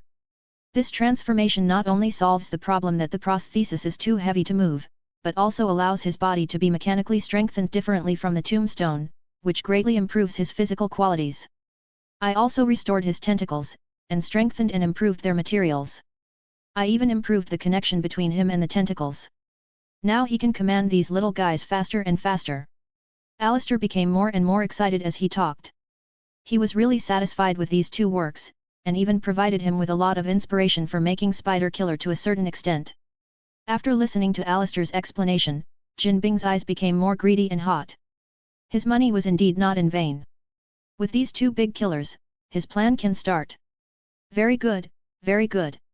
Jin looked at Alistair and praised, I will provide you with more funds, and you can use this money to continue your research. Really? Thank you for your generosity, Mr. Kingpin. Alistair became excited when he heard this. For a scientist, sufficient funds means that he can do research without restraint and give full play to his talents. Realize your own ideas. Looking at the excited Alistair, Jin Bin also squinted his eyes and smiled. In his opinion, Alistair is simply too simple and easy to use. He just took advantage of his father's death and his hatred of Spider-Man before, and this genius scientist became his subordinate willingly. Now he only needs to spend some money to obtain Alistair's future technology and research results, and also increase the other party's gratitude and loyalty to him. He likes doing this kind of profitable business the most. By the way, did you do what I told you to stay behind? Jin asked Alistair. He didn't want these two powerful weapons to be out of his control. Of course, I have implanted chip bombs in the back of their necks. If they dare to resist orders, they only need to press a button to blow off their necks. Alistair handed a small device to Jin Bin while talking. This device is boxy and has only 2 red buttons on it. As you can see from the small characters below, these 2 buttons belong to Dr. Octopus and Tombstone respectively. There is also a protective case on the outside of the device, in order to prevent some collisions or accidental touches. This device is the only one, and now the lives of both of them are in your hands. Alistair looked at Jin Bin, who took over the device, and explained to him. Hearing that Alistair said that this was the only button, the strangeness in Jin Bin's eyes also dissipated. He put the device in his pocket, and then commanded Alistair with some expectation, let them wake up now, I believe the 2 of them have been waiting for a long time. Alistair nodded when he heard the words, and then operated the mechanical arm in the laboratory to inject a dose of medicine into Tombstone and Dr. Octopus respectively. As the medicine slowly entered their bodies, Dr. Octopus and Tombstone also opened their eyes one after another. Where is here? Dr. Octopus opened his eyes, the white ceiling and the harsh lights made his eyeballs feel a little stinging, and he had to blink to adapt to the bright environment. Just after Dr. Octopus blinked his eyes a few times, he suddenly and keenly discovered how he could still see things with his eyes closed, and there were some strange numbers and cursors in his field of vision. What's the situation? I'm not dead, and something has changed. Dr. Octopus slowly sat up while thinking. Crack! Because of the support of his right hand, the metal table under him also made a crisp sound, and it was dented under the pressure of his hand. Dr. Octopus raised his hand in disbelief. He first looked at his own body, and then looked around the surrounding environment. In the bright room, there are countless mechanical arms parked on both sides and above. As a scientist, Dr. Octopus quickly realized where this place is. This is a laboratory. Dr. Octopus muttered to himself, his eyes turned and stopped on the right side not far from him, where there was also a naked man with grey skin lying there. When his eyes moved over, the grey-skinned man also opened his eyes and slowly sat up. Ha! It seems that I still narrowly escaped death. Tombstone sat up, looking at the recovered injuries on his body and the stronger strength he felt, he also guessed what happened. Oh! A new face! When the Tombstone looked around, he also saw Dr. Octopus next to him. Seeing this strange face, he asked curiously. Dr. Octopus had already stood on the ground at this time, and while adapting to his body, he walked slowly, while answering the question on the Tombstone. You can call me Dr. Octopus, who are you? At this moment, Dr. Octopus also saw his current appearance from the large mirror in front of him. Mechanism and flesh were mixed together. There was a mechanical eye with red light on the left eye. The tentacles behind him were like a flower about to bloom, slowly extending and blooming. Dr. Octopus can feel the difference in his body. The combination of machinery and flesh makes him stronger now. At the same time, he feels that his mechanical tentacles are also a little different. It seems that the material has become harder and the manipulation is more sensitive. I am. Tombstone also stood on the ground and moved his body at this moment. He was about to answer Dr. Octopus's question, but suddenly the radio sounded in the laboratory. His name is Tombstone. Hello, Dr. Octopus. A thick middle-aged male voice came from the ceiling speaker, and at the same time, the mirror in front of Dr. Octopus suddenly turned into transparent glass. On the other side of the glass, Jin Bing's huge figure was looking at Dr. Octopus through the glass. With a smile on his lips, he told Dr. Octopus and the Tombstone inside about their current situation in a gentle tone. After a while, the two people inside also put on their clothes and walked out of the laboratory. Although I am very grateful to you for saving me, I don't have the hobby or habit of listening to another person give orders. As a great scientist, the only thing that can hold me back is science and research. Dr. Octopus looked up at the smiling Jin Bing. While expressing his gratitude, he expressed his unwillingness to be driven by others with some arrogance. The Tombstone standing behind Dr. Octopus couldn't help but twitched the corners of his mouth after hearing what Dr. Octopus said, and smiled contemptuously. He was laughing at Dr. Octopus's overreach, but he knew what kind of ruthless character that smiling Jin Bin was in front of him.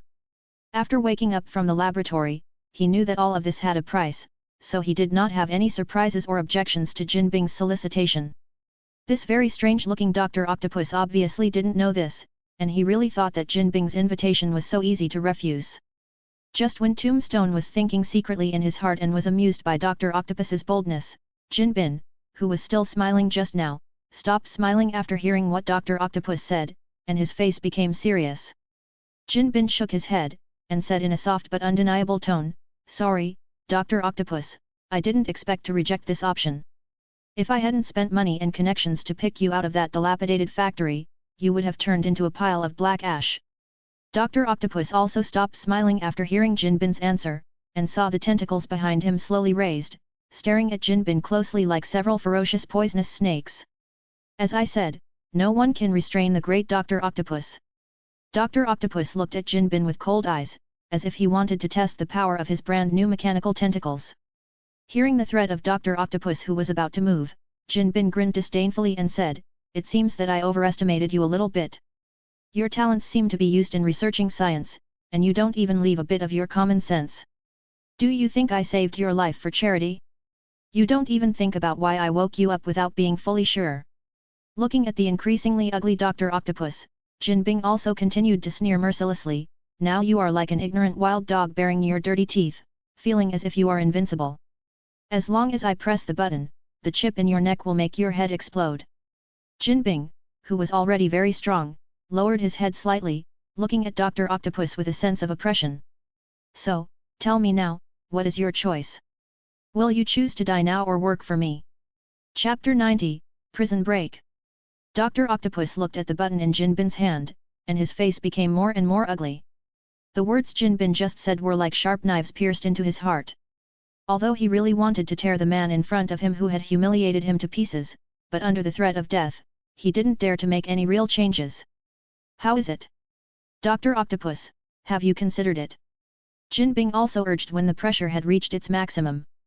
Dr. Octopus's face was extremely ugly, he was afraid of death, but he didn't want to just admit defeat like this, and become really like the wild dog that Jin Bing just mentioned in his taunt. Looking at the face of Dr. Octopus, Jin Bin also felt that the big stick had hit enough, and it was time to give him a sweet treat and let him go down the steps. His face gradually softened, and a standard smile slowly appeared on his face. Working for me is not a painful thing, I can give you a lot of money to continue your research. Just like my most capable assistant Alistair, he did not delay his research while working for me. Jin patted Alistair's shoulder and smiled. Hearing Jin Bin's promise, Dr. Octopus's eyes moved a little. After keenly observing this point, Jin Bing also sneered in his heart. Taming a wild dog is very simple. In addition to giving it enough lessons with a whip, and throwing a bone to it at an appropriate time, the effect is often better. Under the bright moonlight, a heavily guarded prison is hidden in a dense forest. It was surrounded by high walls, above which there were guard posts at intervals. Huge and bright searchlights shone back and forth on the ground, guarding against any disturbance. The prison inside the high wall is also heavily guarded. Each exit has several doors, and there are people constantly patrolling and checking between each door. In such a serious atmosphere, a palm-sized mechanical insect was crawling quickly on the high wall. Its color was grey, the main color of the prison, so in the current dim situation, almost no one noticed its existence. In this way, it climbed over the high wall secretly, and then passed through the prison wall inside, and climbed into the cell where its target was. Through the narrow air vent, the mechanical insect fell to the floor of the cell, and then opened its back armor, revealing the things stored inside. The man in the cell also noticed the mechanical insect, and seeing the opened carapace of the mechanical insect, he also sat up from the bed. The bright moonlight just shone on his face through the narrow air vent. His face was as white as the wall grey, and there was not a single hair on his head, which looked like an egg that had been peeled off its shell. This strange man squatted down, and took out a belt with a sapphire inlaid in the middle and a video phone from the open carapace of the mechanical insect. Looking at the familiar belt, the corner of the strange man's mouth also curled into a smile. He put the belt on his waist, and instantly turned into a man in a suit and leather shoes. Turning on the video phone, Alistair's face was immediately revealed. He looked at the changed man and said softly, "Jin, and hello to you, Chameleon." "Thank you, Mr. Jin Bin, for me." Chameleon responded to Alistair very politely. Alistair also continued after hearing the words, "You need to rescue several other people in this prison in the next 15 minutes. They are Thriller, Mysterio, and Scorpion. I think you know them too. Take them to the open field outside in 15 minutes, and a helicopter will pick you up there." "Understood, thank you Mr. Jinbing for your generosity." Chameleon nodded and said, and Alistair also hung up the phone after hearing this. This man named Chameleon is an internationally renowned criminal. His characteristic is that he can use the belt around his waist to change into anyone's appearance, as long as he uses the belt to take a photo of this person or a photo of him. In a previous employment operation, he was captured in prison by the joint efforts of Spider-Man and SHIELD. Now, for his own plan, Jin planned to get several other famous criminals including him out of prison together. The Thriller, Scorpion, and Mysterio mentioned by Alistair just now have their own special features, and they also have one thing in common, that is, they are all criminals caught in prison by Spider-Man. Horror's real name is Herman Schultz. He was an excellent criminal before he was caught in prison. He was proficient in cracking and robbing various safes. In order to compete with Spider-Man, he also used his excellent mind to create a piece of equipment unique to him. He developed a special glove that can release shock waves, and developed a whole set of yellow lattice electronic suits made of special materials in order to eliminate the anti-shock force of the glove. When he puts on this equipment neatly, he can use the powerful shock waves from the gloves to better commit crimes, and the opponent Spider-Man Peter has worked hard in the process of dealing with him. Like Thriller, Scorpion is also a criminal who has had a lot of troubles with Spider-Man. He was originally just an ordinary person named MacDonald Gargan, a private detective. Once he was hired by James, the boss of the Daily Bugle, to investigate Spider-Man. After being discovered, Peter also approached James very directly, warning him not to do such a thing again, and glued the outrageous MacDonald Gargan to the wall with spider silk. After Spider-Man left, James also vented his anger on MacDonald Gargan, scolding him for being a waste. MacDonald Gargan, unwilling to be humiliated, was determined to change, so he was introduced by James to a scientist. The scientist used the Scorpion's genes in a combat suit to greatly enhance MacDonald Gargan's physical fitness, and he could also use the tail on the combat suit to release a corrosive slime. The changed MacDonald Gargan became the criminal Scorpion under the temptation of power, and caused a lot of trouble for Peter. The criminal finally calmed down until Peter caught him in prison. As for the mysterious guest Quentin Baker, he not only has a feud with Spider-Man, but also has a feud with Venom. In his opinion, he could have killed Spider-Man, but because of Venom's meddling, this made him fall short and was caught in the current prison. In addition to the few people who are going to escape from prison now, Tombstone and Dr. Octopus, who have just woken up, also have a lot of trouble with Venom. The purpose of Jin in getting these people out is to organize a criminal gang that mainly targets Spider-Man and Venom. If one person's strength is not enough, then he will use the power of unity, but this unity is the unity of criminals. After getting back his belt, the chameleon began to seamlessly switch between various identities, playing around with the guards in the prison. He easily opened the cell door of the other three, and then he and they retrieved the equipment from the place where the items were kept. With the equipment, the difficulty of escape for the few people decreased linearly. After rushing out of the prison gate inside, the helicopter Alistair mentioned had already parked in the open space. Kim bought a helicopter with his connections and money to stay here for 5 minutes without attack. In this way, several not-so-simple criminals finally escaped from prison, and were brought to Jinbin's building by helicopter. In Jinbing's building, the helicopter parked on the roof, and several people inside followed the guidance to the designated floor. The elevator doors opened, revealing a sweeping view of the expansive grounds, save for a giant screen hanging above. When Chameleon and others approached, the huge screen also lit up, and at the same time, Dr. Octopus and the Tombstone also walked slowly from the opposite side. "Welcome to regain your freedom, my friends." Jinbin's figure appeared on the big screen that suddenly lit up, and he looked at the 6 criminals below and said with a smile, "Let me introduce myself. I am Jinbin. I rescued you from prison to make you work for me." Jinbin crossed his hands on the table and said directly, "I will give you what you need. Similarly, you need to serve me." Jinbin. The few people who had just escaped from the prison were also very surprised when they heard the words. They didn't expect that it was this underworld legend that made them escape from the prison. Hearing this name, and thinking of today's very smooth escape from prison, their worries about Jinbing's identity were immediately dispelled. And only this underworld legend has the energy and connections to fly a helicopter into the heavily guarded prison to pick them up. The escaped chameleon and others looked at each other, and after a while, the mysterious man looked at Jin on the big screen and said softly, "We are honored for your help, but we don't know what you want to do. Within the best of our ability, we will definitely not refuse to repay the help of this jailbreak, but if it exceeds the limit of our ability." The words of the mysterious man largely represent the opinions of the other people. Of course, it is a very happy thing to be able to escape from the prison, but they don't want to just give people free jobs for no reason, and they don't know if there is any danger. You must know that none of them have a law-abiding personality, otherwise they would not become criminals and be imprisoned.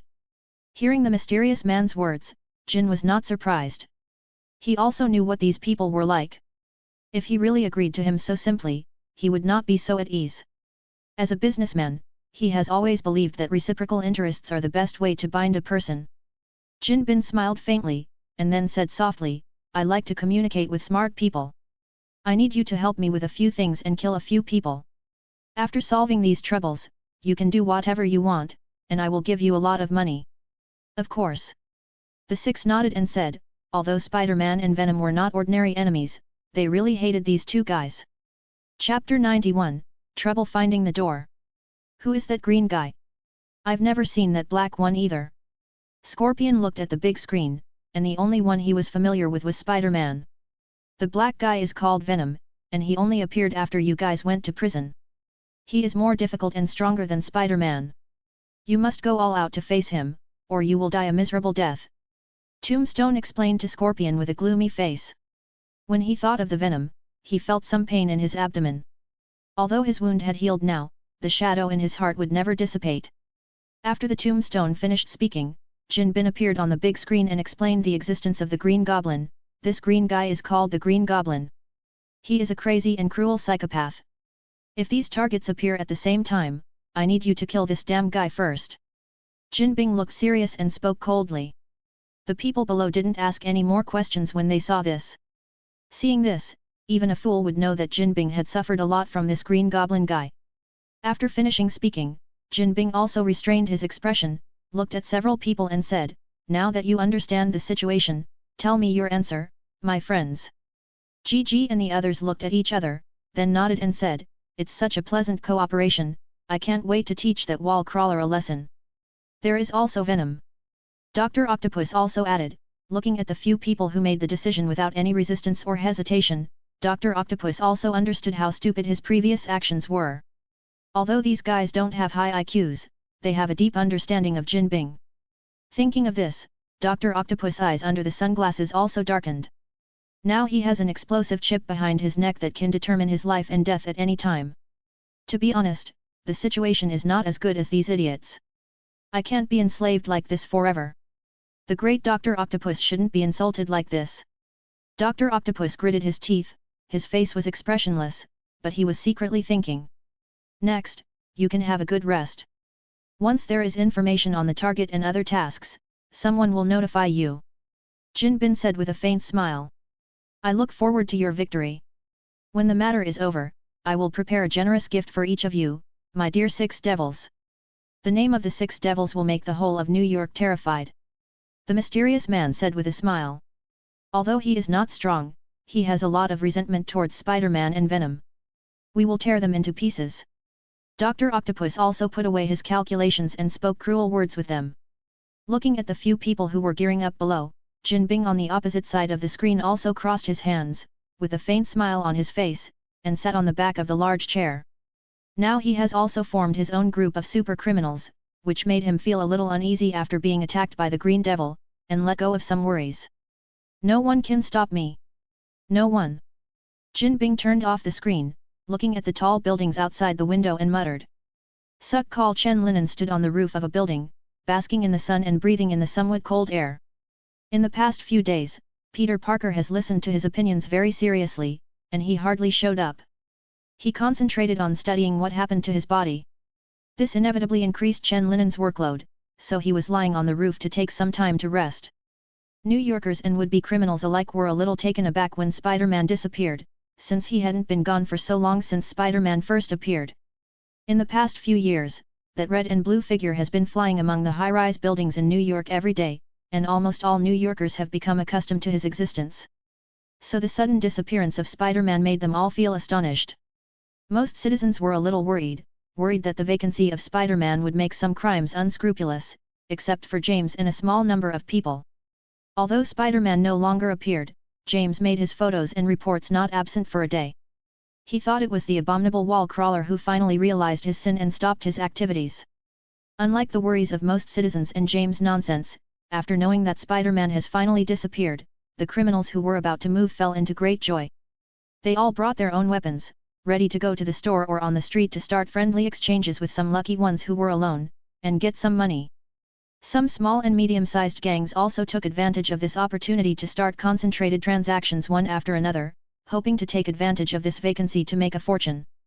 Imagination is always beautiful, but reality or the blow of Venom is cold and cruel. Criminals and gangs who had various plans were quickly eliminated by Chen Linen after they started taking action. In those few days, the crime rate in New York City increased rapidly, and correspondingly, violent deaths of criminals began to occur frequently. The criminals who were hit hard finally realized that they had overlooked an important issue, that is, although Spider-Man was gone, the Venom was still there. Venom, who was rumored to be a perverted killer, was obviously more ferocious and cruel than Spider-Man, but because his attendance rate was not high before, and most of them were at night, those criminals obviously paid more attention to Spider-Man than Venom. They always had a fluke mentality, thinking that they would not be so unlucky to be caught by the occasional Venom, and what they have encountered in the past few days is to slap these criminals in the face severely. Unlike Peter, who never strikes a dead blow and has to take care of everything, Chen Linen is fast, accurate and ruthless in attacking criminals. He doesn't talk nonsense and doesn't hold back. He is straightforward and never sloppy. Under such circumstances, New York's sudden increase in crime rate began to drop sharply, and it dropped directly to a level lower than when Spider-Man was active. After maliciously speculating about Spider-Man for a few days, James, who has always been not afraid of violence, also turned his guns and started bombarding Chen Linen. Where it for him? What kind of perverted killer, blood predator, crazy killer, and so on and so on. On the big screen on the opposite side of the building where Chen Linen was, James said nonsense as always. According to the killing methods of the perverted murderer, Venom, he must be an ugly pervert with extremely serious mental illness, because according to criminal psychology analyze. What an annoying old guy. Chen Linen was lying on the concrete fence on the roof of the building, squinting his eyes to relax and complaining about James in a low voice. Maybe I should have left him on the wall the last time I was at the factory and kept him company with Dr. Octopus. Judging by his stinky, hard mouth, maybe his mouth wouldn't hurt if the factory exploded, you know, Bruce. Chen Linen took out his left hand that was under his head, and said while touching the chin of the bat monster statue, as if teasing a dog. Why did I become like Peter? Chen Linen suddenly realized the strangeness of his behavior, so he withdrew his hand again. Thinking of this, Chen Linen couldn't help but wonder in his mind whether Peter's current mutation had been resolved, or what the progress was. After these few days of fighting crime, he was really tired. No wonder Peter didn't have time to fall in love. He was busy enough these days, let alone the nosy Peter. It seems that Venom was right when he said that Peter always likes to eat hot dogs, because if he wanders in New York according to his method, he will indeed not even have time to eat every day. Although Chen Linen was really busy a few days ago, he has slowly started to relax in the past few days. Compared with Spider-Man, his deterrence is indeed much greater, because he is ruthless and ruthless. Just when Chen Linen let go of his thoughts, thinking about when Peter would recover and hurried to work, an aircraft the size of an apple also spotted him. Found target Venom, sending location. A few minutes later, Chen Linen, who was lying down, suddenly felt a sense of danger. The Venom warning sounded crazily, reminding him that a huge danger was approaching. Chen Linen took action quickly when the Venom warning started to sound. He turned over and fell down the building, and then clung to the wall when he was halfway down. Just as he turned over and went downstairs, a slightly viscous strong corrosive liquid fell on the place where he was lying before, eroding most of the stone there in an instant. Chen Linen lay on the wall and narrowed his eyes at the attack. This is an attack method that I have never seen before. Who is this? Just as he was thinking, the Venom warning sounded again.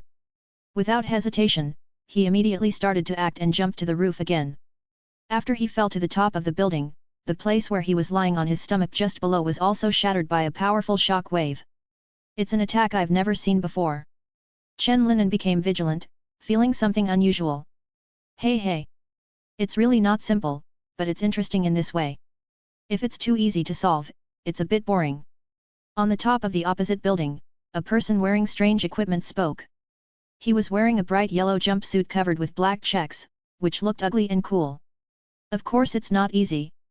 Have you forgotten what the tombstone said to you? Beside him, a man in a green combat uniform with a strange tail behind him also came up. These are some strange things. Chen Linen looked at the two people opposite, and thought strangely in his heart. Chapter 92, The Power of the Six Devils. Looking at Thriller and Scorpion on the opposite side, Chen Linen also remembered a prison escape incident reported in the news a few days ago.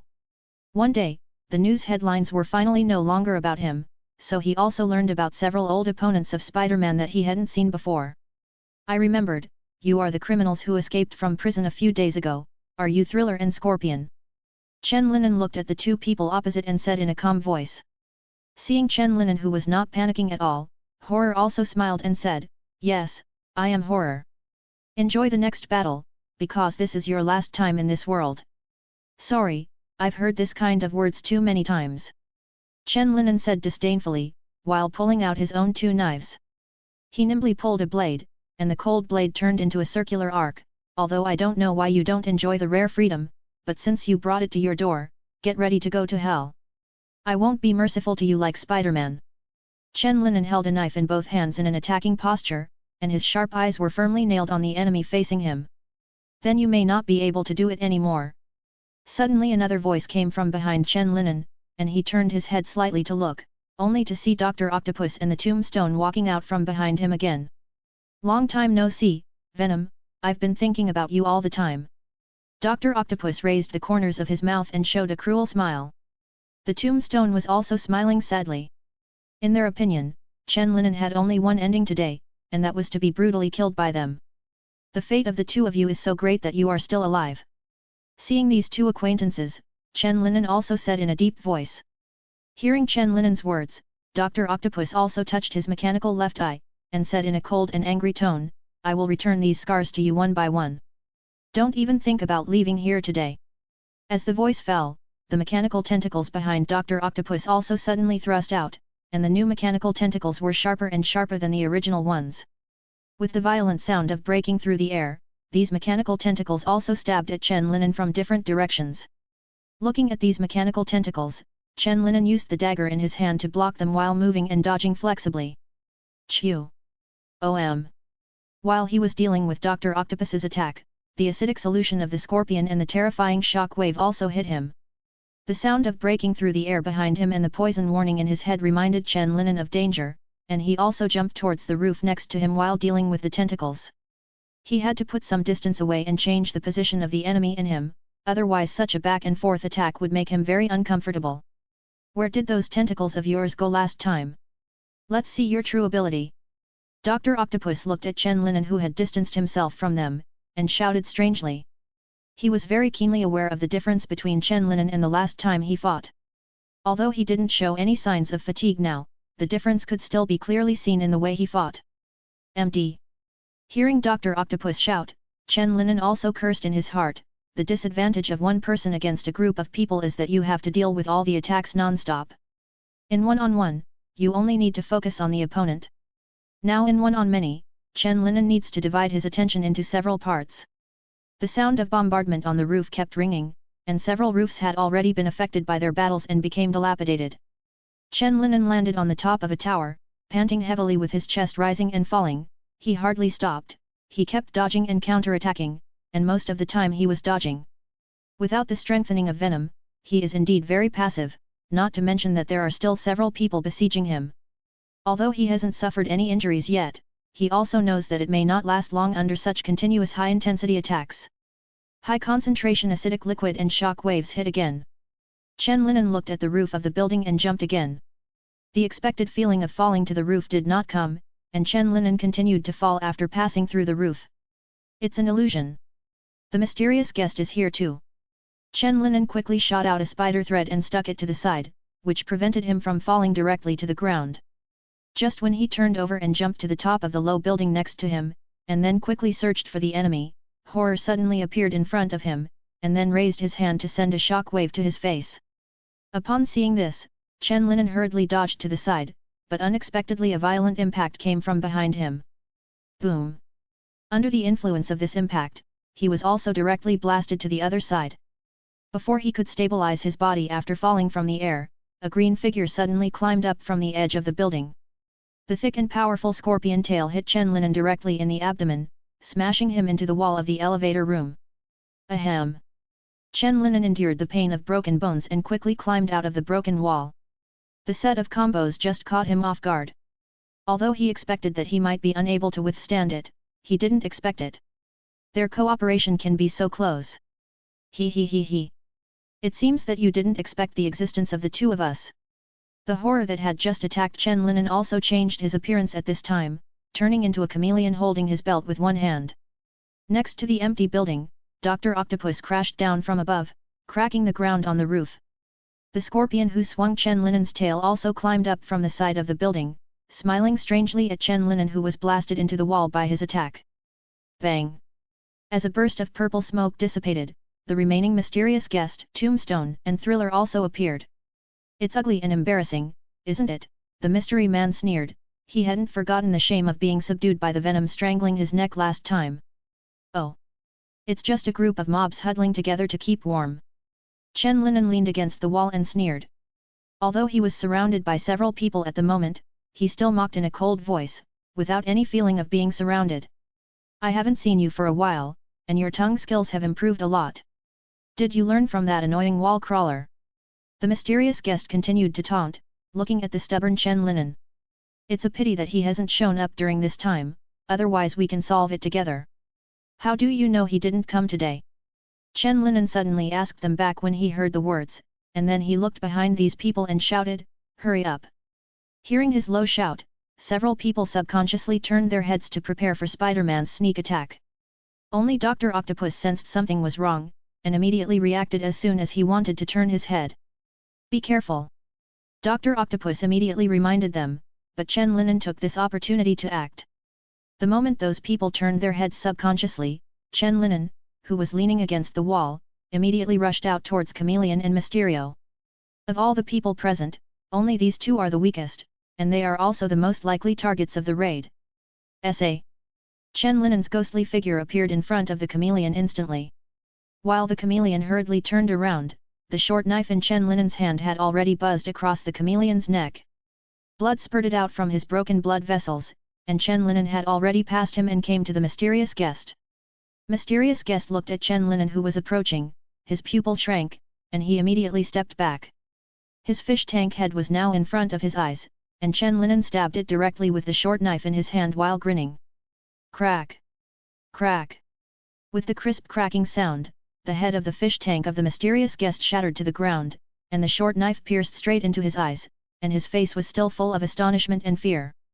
This series of actions happened within 2 to 3 seconds, and the others didn't react at all. Only Dr. Octopus sensed the strangeness, so he immediately made a move and grabbed Chen Linen with his mechanical tentacles. The chameleon's throat had already been slit open when the mechanical tentacles started protruding, and they had just come to Chen Linen's back when the head of the fish tank of the mysterious guest was shattered. Bang! Purple smoke diffused from Chen Linen and the mysterious guest. Chen Linen used the props hung by the mysterious guest to hide his figure. Dr. Octopus felt that his tentacles had caught something, but he failed to catch it. When the smoke cleared, Chen Linen's black figure was gone on the roof. Dr. Octopus withdrew his mechanical tentacles. There was an obvious trace of blood on the cold mechanical claws. Although his tentacles attacked very quickly, they were still a step too slow and did not cause serious damage to Chen Linen. Damn it! It was almost there. Looking at the two corpses lying on the ground, the tombstone cursed in a low voice with a dark face. None of them expected that Venom could escape today. They thought that under the siege of the 6 of them, Venom would have a dead end today, but they didn't expect that he would use some tricks to distract him for a while during the siege. It's not that you are so stupid that you can even take the bait in such a trick. Dr. Octopus said with a cold snort. If he hadn't been fooled just now, he felt that Venom could even take advantage of that time to kill another person. Hearing Dr. Octopus' disdain, Scorpion also turned his head and roared angrily, "What do you mean? You stinky octopus with 6 arms!" Horror and Tombstone also turned their heads to look at Dr. Octopus with unkind faces. They did not accept that Dr. Octopus was wearing this hat. "You'd better be careful what you say. Otto!" Tombstone warned coldly while pinching his fingers. "Are you going to blame us for this incident?" Horror's hands circulated a shock wave ready to go. "Humph! Why, do you want to fight with me?" Dr. Octopus raised his mechanical touch, and mocked with disdain on his face. "It's just because the combined IQ of all of you doesn't exceed." Chapter 93, Dr. Octopus who returns to freedom. "How dare you insult me? You one-eyed octopus!" The nearest scorpion roared and rushed towards Dr. Octopus, ready to teach the arrogant one-eyed dragon a lesson. "One-eyed dragon!" Dr. Octopus gritted his teeth and spat out a few words coldly. "Very good. You've angered me." The mechanical tentacles popped out quickly, directly grabbed the scorpion's tail, and turned the high-concentration acid solution that was about to be launched towards Horror. Then Dr. Octopus controlled the tentacles to throw the scorpion directly into the big hole that Chen Linen had just smashed, and then used his terrifying ability to avoid the slime to directly grab his wrist and short-circuit the shock wave transmitter in his hand. Bang! Horror was also thrown into the big hole, and by the way, the scorpion that had just got up was pressed down again. Tombstone took advantage of his time to deal with the horror and rushed up with his fists, but his fist was directly grabbed by Dr. Octopus. I'm invincible now. Being with a bunch of trash like you will only drag me down. Dr. Octopus squeezed Tombstone's fist and said coldly while wrestling with the tombstone. Tombstone felt the increasing force on his fist, and he was terrified. He didn't expect that Dr. Octopus' physical strength would be so strong now. You must know that he has been strengthened by 2 mutations. Since you like being Jinbin's lackey so much, then you can continue to serve him. The great Dr. Octopus will not be restrained by anyone. Dr. Octopus said with a sarcasm. You. Before the tombstone could say anything, Dr. Octopus raised his mechanical leg and kicked him out, causing him to knock Scorpion and Horror down again. Although it was the tombstone that flew out in embarrassment, Dr. Octopus did not break through his defense. It can only be said that such a posture made him look like a loser.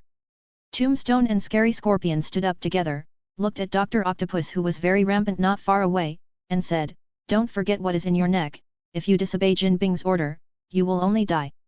Dead end." Ha ha ha. Ha ha ha ha ha. Dr. Octopus raised his head and laughed wildly after hearing what the tombstone said. After a while, he stopped laughing, and then manipulated the mechanical hand to make him move to the back of his neck. Through mechanical eyes, Dr. Octopus can clearly see his own body. Accompanied by the faint sound of mechanical activity, the front end of the mechanical tentacles turned into an extremely sharp tweezers-like thing, with a trace of blue electric arc flashing on it. Dr. Octopus manipulated it and stabbed it directly into his neck, then slowly groped inside. While groping, he stared at the tombstone and the others, guarding against their every move. Following the movement of the tentacles behind him, Dr. Octopus's facial muscles twitched involuntarily. It was unknown whether it was because of pain or because he had touched a nerve. Tombstone and the others felt chills all over their bodies when they saw this scene, thinking that Dr. Octopus must be crazy. The twitching corners of his mouth and the madness in his eyes made them freeze in place for a moment and dare not go forward. A moment later, a small blood-stained chip was thrown to the ground by Dr. Octopus. The tombstone looked at the chip and said in disbelief, "How is this possible? How could it not explode?" Dr. Octopus also grinned when he heard the words, and laughed wildly and proudly, "Ha ha ha! As I said, no one can restrain the great Dr. Octopus." After he finished speaking, he tore off the cloak of the dead mystery man next to him, tore it into strips of suitable size, and wrapped it around his neck to press the wound on the back of his neck. "Goodbye, you idiots without IQ, enjoy your lackey life." Dr. Octopus looked at the tombstone and they said loudly, and then jumped off the roof and disappeared. Tombstone looked at Dr. Octopus leaving in a daze, and touched his neck in a daze. After all, Tombstone still didn't dare to take out the chip from his neck, because his instinct told him that it would be very dangerous. Dr. Octopus must have found a way to crack it if he dared to do this. He also saw tiny electric arcs jumping on the mechanical tentacles just now. So if he also digs directly like Dr. Octopus, then his neck will definitely be blown off, there is no doubt about it. Kim isn't a slob, and Tombstone is well aware of that. Seeing Dr. Octopus who had fled, Scorpion and Thriller also turned their heads to look at the tombstone. They also knew that there was an explosive chip behind the neck of the tombstone, so when Dr. Octopus escaped like this, the situation of the tombstone became so embarrassing. "Do we still need to go back and report to Jinbing?" Scorpion said softly, and the meaning of his question was also obvious, that is, he was a little hesitant about going back. Jingji was also silent when he heard the words, obviously he was also hesitating about this matter. He didn't know whether to go back. If he went back, what if he was detained there by Jinbing? They are not like turning into tombstones, they don't even control life and death in their own hands. But if they don't go back, they will completely offend Jinbing, which will make their life as a fugitive in the future not easy. There are risks on both sides, which is really entangled. Tombstone also took a deep breath when he heard the words, and then said in a deep voice, "It's better to go back and report. The failure of this matter is not our fault, and Jinbing will not break the rules. As the king of the underworld, keeping promises and respecting the rules must be done." After finishing speaking, Tombstone took out his phone and began to contact people to deal with the battle marks and corpses. After putting down the phone, Tombstone also whispered to the two who were still hesitating, "If you want to leave, act as soon as possible, someone will come in a while." Scorpion and Gigi communicated in low voices for a while, and finally decided to go back to face Jinbing, believing that the Mafia King's temperament would not be so low. After all, the failure of this operation cannot be regarded as their fault. Now Dr. Octopus has also left them, so that they can also blame Dr. Octopus for their failure. In this way, the three of tombstones stood on the roof of the building, waiting for someone to deal with the traces here. At Chen Linen's house at this time, Chen Linen was using iodophore to initially disinfect the wound on his waist. After disinfecting, he took out his own ointment, slowly applied it to the wound and wrapped it with gauze. After bandaging the wound, Chen Linen continued to take the ointment and applied it to other black, blue, red and swollen places on his body. These ointments are his special ointments, which are only suitable for people with special constitutions, not for ordinary people. After applying this ointment, the wound on his waist and the scars on his body should heal quickly. I didn't expect criminals like them to join forces. It's really dangerous. Chen Linen was lying on the sofa, thinking about the battle just now. But fortunately, there are still loopholes in their cooperation. I found an opportunity. Otherwise, whether they can escape completely today is a problem. Battles are so ever-changing, and even a tiny factor may affect the final result. Chen Linen didn't expect that they would besiege him, nor did they expect that they would miss in the end. They even got two killed by Chen Linen because their attention was attracted for a few seconds. Dr. Octopus is not dead. Who saved him and made him stronger? Thinking of Dr. Octopus's blend of flesh and blood, Chen Linen also scattered his thoughts. The power of that big explosion was not small at all, even the venom was blown up and fell into a deep sleep until now. How did he survive by luck and not be blown into pieces? It's really a headache. These criminals will definitely not be peaceful. The peaceful days really can't last long. Of course, the criminals did not unite for a team-building dinner. There must be some conspiracy and plan secretly prepared.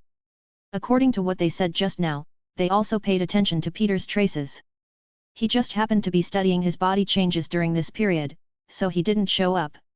Chen Linen knocked on the armrest of the sofa, constantly analyzing the intention of their union. Spider-Man, and me, could it be that they are working together to solve us? Chen Linen felt as if he had noticed something. If this is the case, then how did they suddenly have such brains, and the escape is not easy? How did they escape from such a heavily guarded prison? The prison also knows that they are a special group of criminals, so they will definitely be monitored and monitored more closely. There is an incredible person behind this, and his energy and methods are not simple. After some analysis and sorting out, Chen Linen also noticed the strangeness behind this matter. I have to be more careful in the past few days and prepare everything that should be prepared. These people didn't succeed this time, and they will definitely come to trouble me later. Chen Linen reminded himself to be careful. The leisurely life during this period of time had made him less cautious and alert. Moreover, Venom had not yet woken up, and his strength had not returned to its strongest, so he had to be cautious in everything. I wonder how Peter is doing now. Chen Linen reminded himself and then thought of Peter, who should be their target just like him. After thinking for a moment, Chen Linen also used the communicator to briefly edit the matter and sent it to Peter, asking him to be careful and never use the identity of Spider-Man when he has not recovered his power, otherwise it will be very dangerous if he is surrounded by them. Of course, if he has regained his ability, then they can work together to deal with those criminals who have joined forces. Chameleon and Mysterio had already been killed by him, and it might still be a bit difficult for the two of them to deal with the remaining four together, but at least they would not fall into the extremely dangerous situation of fighting alone. Seeing the successful transmission displayed on the communicator in his hand, Chen Linen also put it aside, and just leaned on the sofa and closed his eyes to rest. The battle just now was still very exhausting for him. He was a little tired both mentally and physically, and urgently needed a good rest to recover.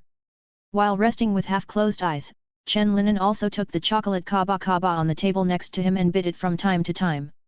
On the one hand, this was to wake up the venom quickly, and on the other hand, it was also to soothe the spirit.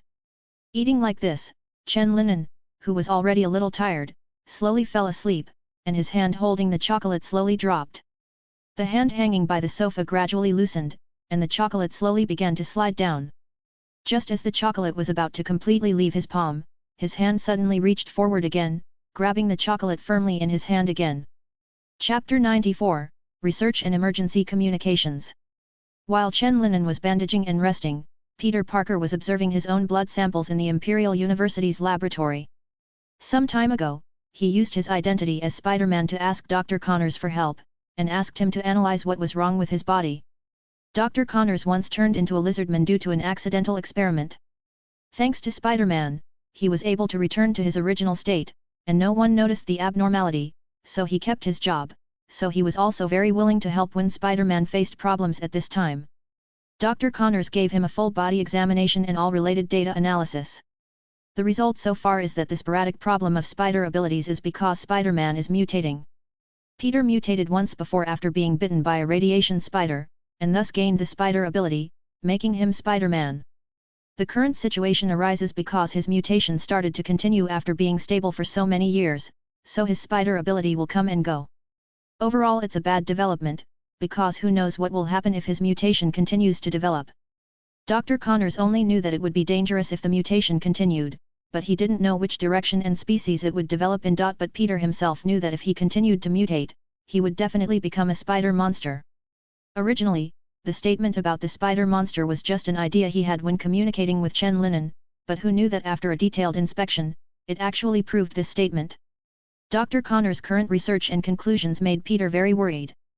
They all knew that the best way to solve this problem was to stabilize the mutation in the state of becoming Spider-Man, but they had no idea how to operate and stabilize them. Damn it!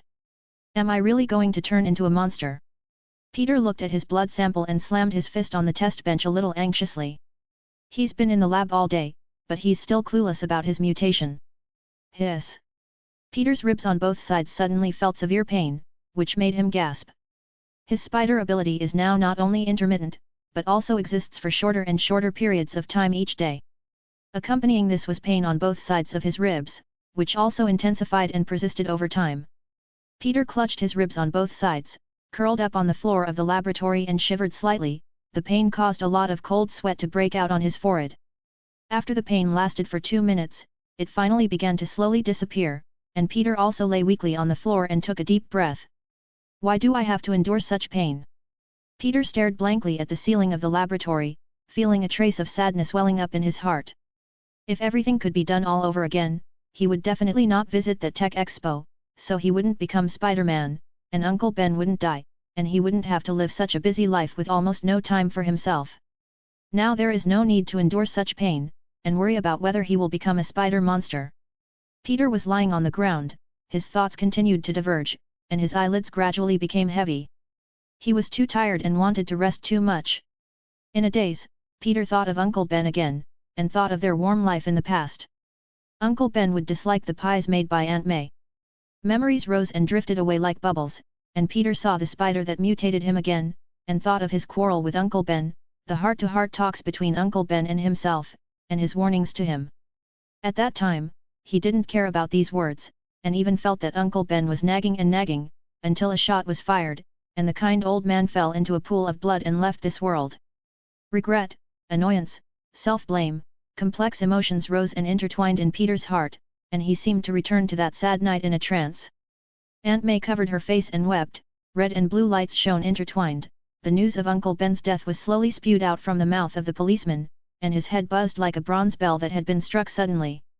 What Uncle Ben wanted to say to him on the last day, his words of admonition and love to himself, those gentle voices kept reappearing in his memory and ringing in his ears. Doo-doo! Doo-doo! Doo-doo!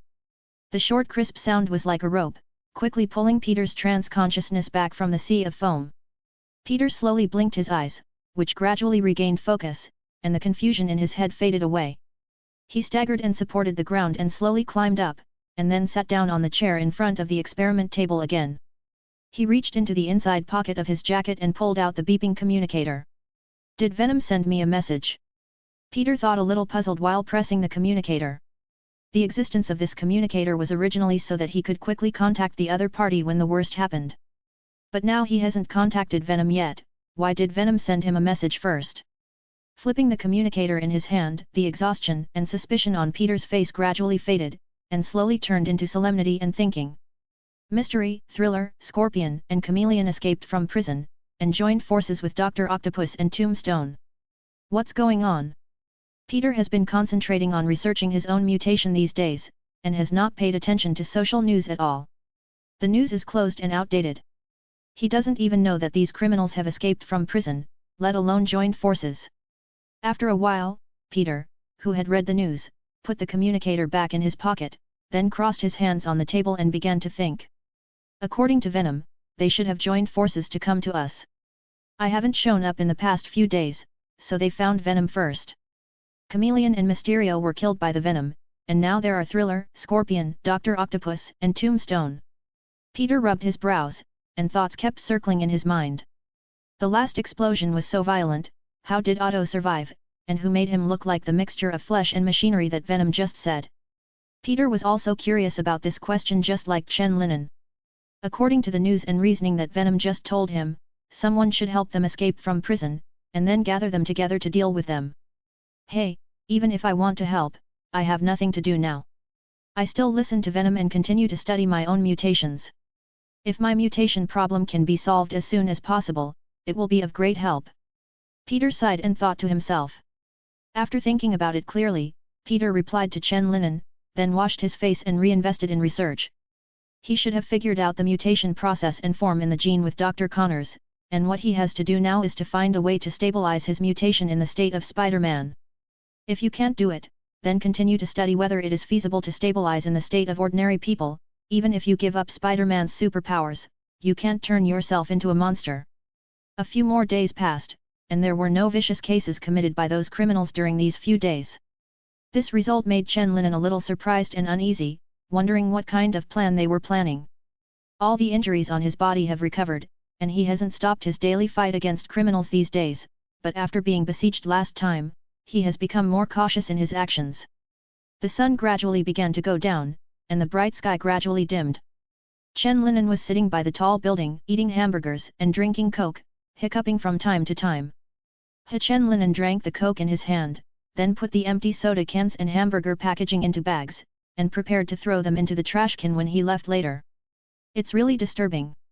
This weird calm and stability, I don't know where those criminals have gone. Chen Linen pulled up his mask and looked at the setting sun in the distance, his thoughts flowing. I was afraid that I would fall into the same predicament as before, and I was worried about the headache because I couldn't find the traces of those criminals. Oh, I'm still not strong enough, otherwise I don't have to worry about this. I can just go up and be done with it, one by one. Chen Linen sighed, thinking with some melancholy. Thinking of those criminals, Chen Linen remembered the Chameleon and Mysterio he had killed unexpectedly last time. It was too hasty to solve it at that time, and there was only a few seconds of opportunity, otherwise he would have been interested in the Chameleon's belt that can change people's appearance. Chen Linen thought about it for a long time and still didn't understand how the belt worked. With the technologies and techniques he knew so far, it seemed that he couldn't disguise himself like a chameleon. His thoughts wandered. Chen Linen took out another piece of chocolate and stuffed it into his mouth. While eating, he thought, why hasn't Venom woke up? How long has it been? It's really a headache. Where did all the chocolate go? Just as he stood up and was about to continue flying between the buildings, Chen Linen suddenly heard a crisp sound of beep beep. It's Peter's emergency call. Chen Linen took out the communicator, and there was a red dot flashing on the small screen above, which was Peter's current location. After Chen Linen identified the direction, he immediately rushed there. Whether Peter was facing a mutation or being ambushed, he had to rush there. Chapter 95, The Battle in the Factory. When Chen Linen rushed to Peter's side, Peter was playing hide-and-seek with Tombstone and others in a dilapidated factory building. He had stayed up all night in the laboratory for a few nights, and then went out to go home to rest, but on the way, he met Tombstone and others, who controlled a grey-haired old man into the car. Seeing this scene, Peter naturally knew that these people were kidnapping. Faced with such a situation, although his physical condition did not allow him to take the risk to stop it, Peter still did not hesitate for a long time, glued his school bag to the wall, and quickly chased after him. After following for a while, Peter managed to lead them to a dilapidated factory building. Although I don't know why there are only Tombstone, Horror, and Scorpion, Peter can't deal with them now. After saving the grey-haired old man, he immediately took out his communicator and sent Venom a distress message. Chew! Peter used spider silk to stick the old man to a corner of the ceiling. This place is relatively hidden, and the Tombstone and the others will not easily find it. Hide here for a while, and I'll lure them away, or they'll find you in a while. Peter told the old man softly after he settled the old man. The old man also knew that the situation was critical at this time, so although he felt that being hung from the ceiling was a bit dangerous, he still nodded with his mouth pursed and did not speak. Seeing this, Peter also jumped to the ground, and after walking away, he deliberately made some noises to attract attention. His spider ability sometimes disappears, so it is better to move on the ground, lest the ability suddenly disappear and fall from the ceiling or wall. Boom! A huge shock wave blasted the pile of wooden boxes next to Peter into pieces. Long time no see. Spider-Man, you're still so slippery, it's annoying. Thriller said and blasted 2 more shock waves, but Peter avoided them flexibly. Your accuracy is still so bad. It seems you haven't practiced well during this period. Oh sorry, I forgot that you are in jail, so you really can't practice. Peter taunted Thriller while dodging, still so heart-wrenching and playful. Damn bastard! Your mouth is still so annoying, I will knock out your teeth one by one in a while. Horror gritted his teeth and cursed. Although he couldn't see the expression under his mask, it was not difficult to infer from his current tone that it must not be very good looking. Just as Peter continued to evade, a thick green tail suddenly appeared behind the wooden box beside him, and it swung directly to his waist and knocked him out. Why don't you climb the wall anymore, wall crawler? The scorpion, which succeeded in one blow, grinned, and shot a high concentration of strong acid mucus towards the big hole Peter was thrown and smashed. Peter sensed that the danger was coming, so although his whole body was in pain, he still ran to the other side. When he left, the slime fell to the place where he had just landed, directly corroding the ground with a big hole. If he hadn't avoided it just now, it would be Peter's body that opened the big hole now. Just as Peter left the pile of broken boxes and was about to get out of their sight to delay time, a big grey hand suddenly stretched out from the side, grabbed his neck and lifted him up. Peter's body was slowly lifted, and his hand kept trying to push away the big hand that was clamping his neck, but at this moment, his strength was completely outmatched by the opponent. Tisk tisk tisk. Let me tell you why you have been hiding and not showing your face all this time. It turns out that something has gone wrong and you have become weaker.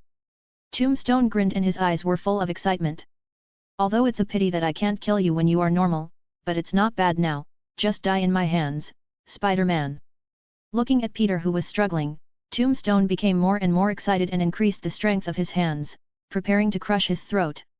Today's Tombstone does not look as confused as before, and its face is full of excitement and hunting impulse. The last time they went back to report to Jinbing, the results were completely beyond their expectations. Jinbing not only did not hold them accountable for the failure of the mission, but also generously gave them some money to squander. Jin didn't say anything about Dr. Octopus' escape, and even ordered Alistair to take out the explosive chip placed in the neck of the Tombstone, so that he would have no worries. This kind of preferential treatment made the few people who had left Jinbing withdraw their minds. They are now very glad that they did not leave impulsively at that time, otherwise they would not only not have the generous treatment now, but also offend Jinbing. This is especially true for the Tombstone. He was already very uncomfortable because of the existence of the chip, but he felt very complicated after seeing Dr. Octopus escape. I envy the other party for being free, but helpless that my life is still in the hands of others. So after hearing that Jinbing decided to take out the chip behind his neck, he was both unbelievable and extremely excited, and even felt a little grateful to Jinbing.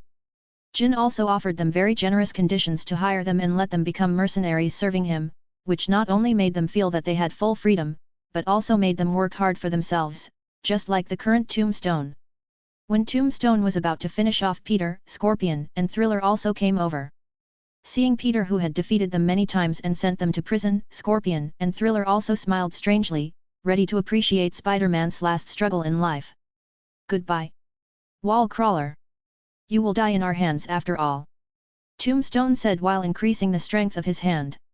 Peter feebly hammered the rock-like wrist of the Tombstone, his face under the mask was flushed, his spider ability disappeared again, and the power that was not dominant in the first place became even weaker.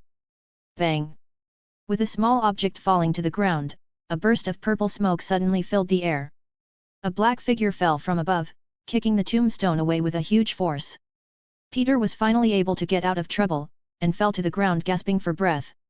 Chen Linen stood in front of Peter and whispered, "Leave quickly, I will deal with them." Peter also knew that he was just a drag at the moment, so he didn't act hypocritically. After taking a few breaths, he staggered away. There was pain everywhere in his body, but he couldn't rest, so he could only leave quickly. After Peter left, Chen Linen also rushed towards the nearest Tombstone before the smoke cleared. Chen Linen drew out his short sword, and the bright sword light formed a full moon, and he quickly slashed at the tombstone. The tinkling sound kept ringing, and Chen Linen's attack left no wounds on his body, at most it left white marks. MD. Just tell me why his color is different from last time. It turns out that the defense has been strengthened again. Chen Linen felt the tremor from the short knife hitting the tombstone and cursed in his heart. It seems that this guy has made some enhancements since he escaped back last time, just like the transformed Dr. Octopus. It was also impossible for the tombstone to be chopped down standing like this. After seeing Chen Linen, he immediately raised his fist and started to fight back, but every attack was blocked or avoided by Chen Linen. Buzz. Chirp. Two shock waves and viscous acid quickly appeared a few seconds after the battle between Chen Linen and the tombstone, aiming at Chen Linen's body. Of course, Chen Linen could sense the danger coming, so he quickly jumped up to the ceiling, and then shot spider webs at several people to hinder them.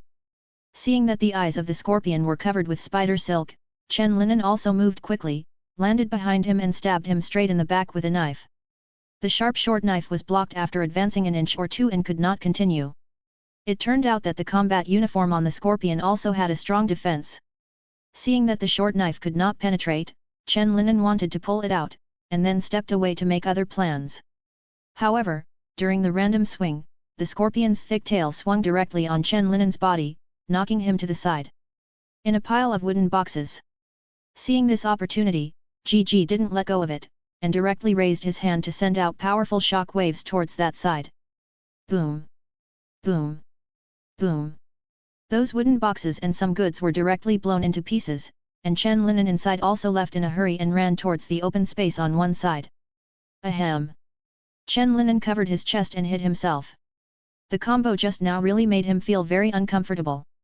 Although there were layers of goods to slow down the power, the shock wave still fell on his body, and even the bones and internal organs were damaged. Chen Linen took a deep breath to relieve the pain, thinking about how to deal with these people one by one. Along the way, he really couldn't parry it. Although Thriller and Scorpion's attacks were strange, their power was unimaginable. As long as they were hit, they would be injured. The defenses of the Tombstone and the Scorpion can't be broken easily. Only the Thriller's equipment doesn't look so strong, it's just an electronic suit. As long as it can cut through his electronic suit, the toxin smeared on my knife can enter his blood, and even if he doesn't die, he can lose his fighting power. Chen Linen kept thinking, and made a decision in an instant, preparing to use Horror as a breakthrough.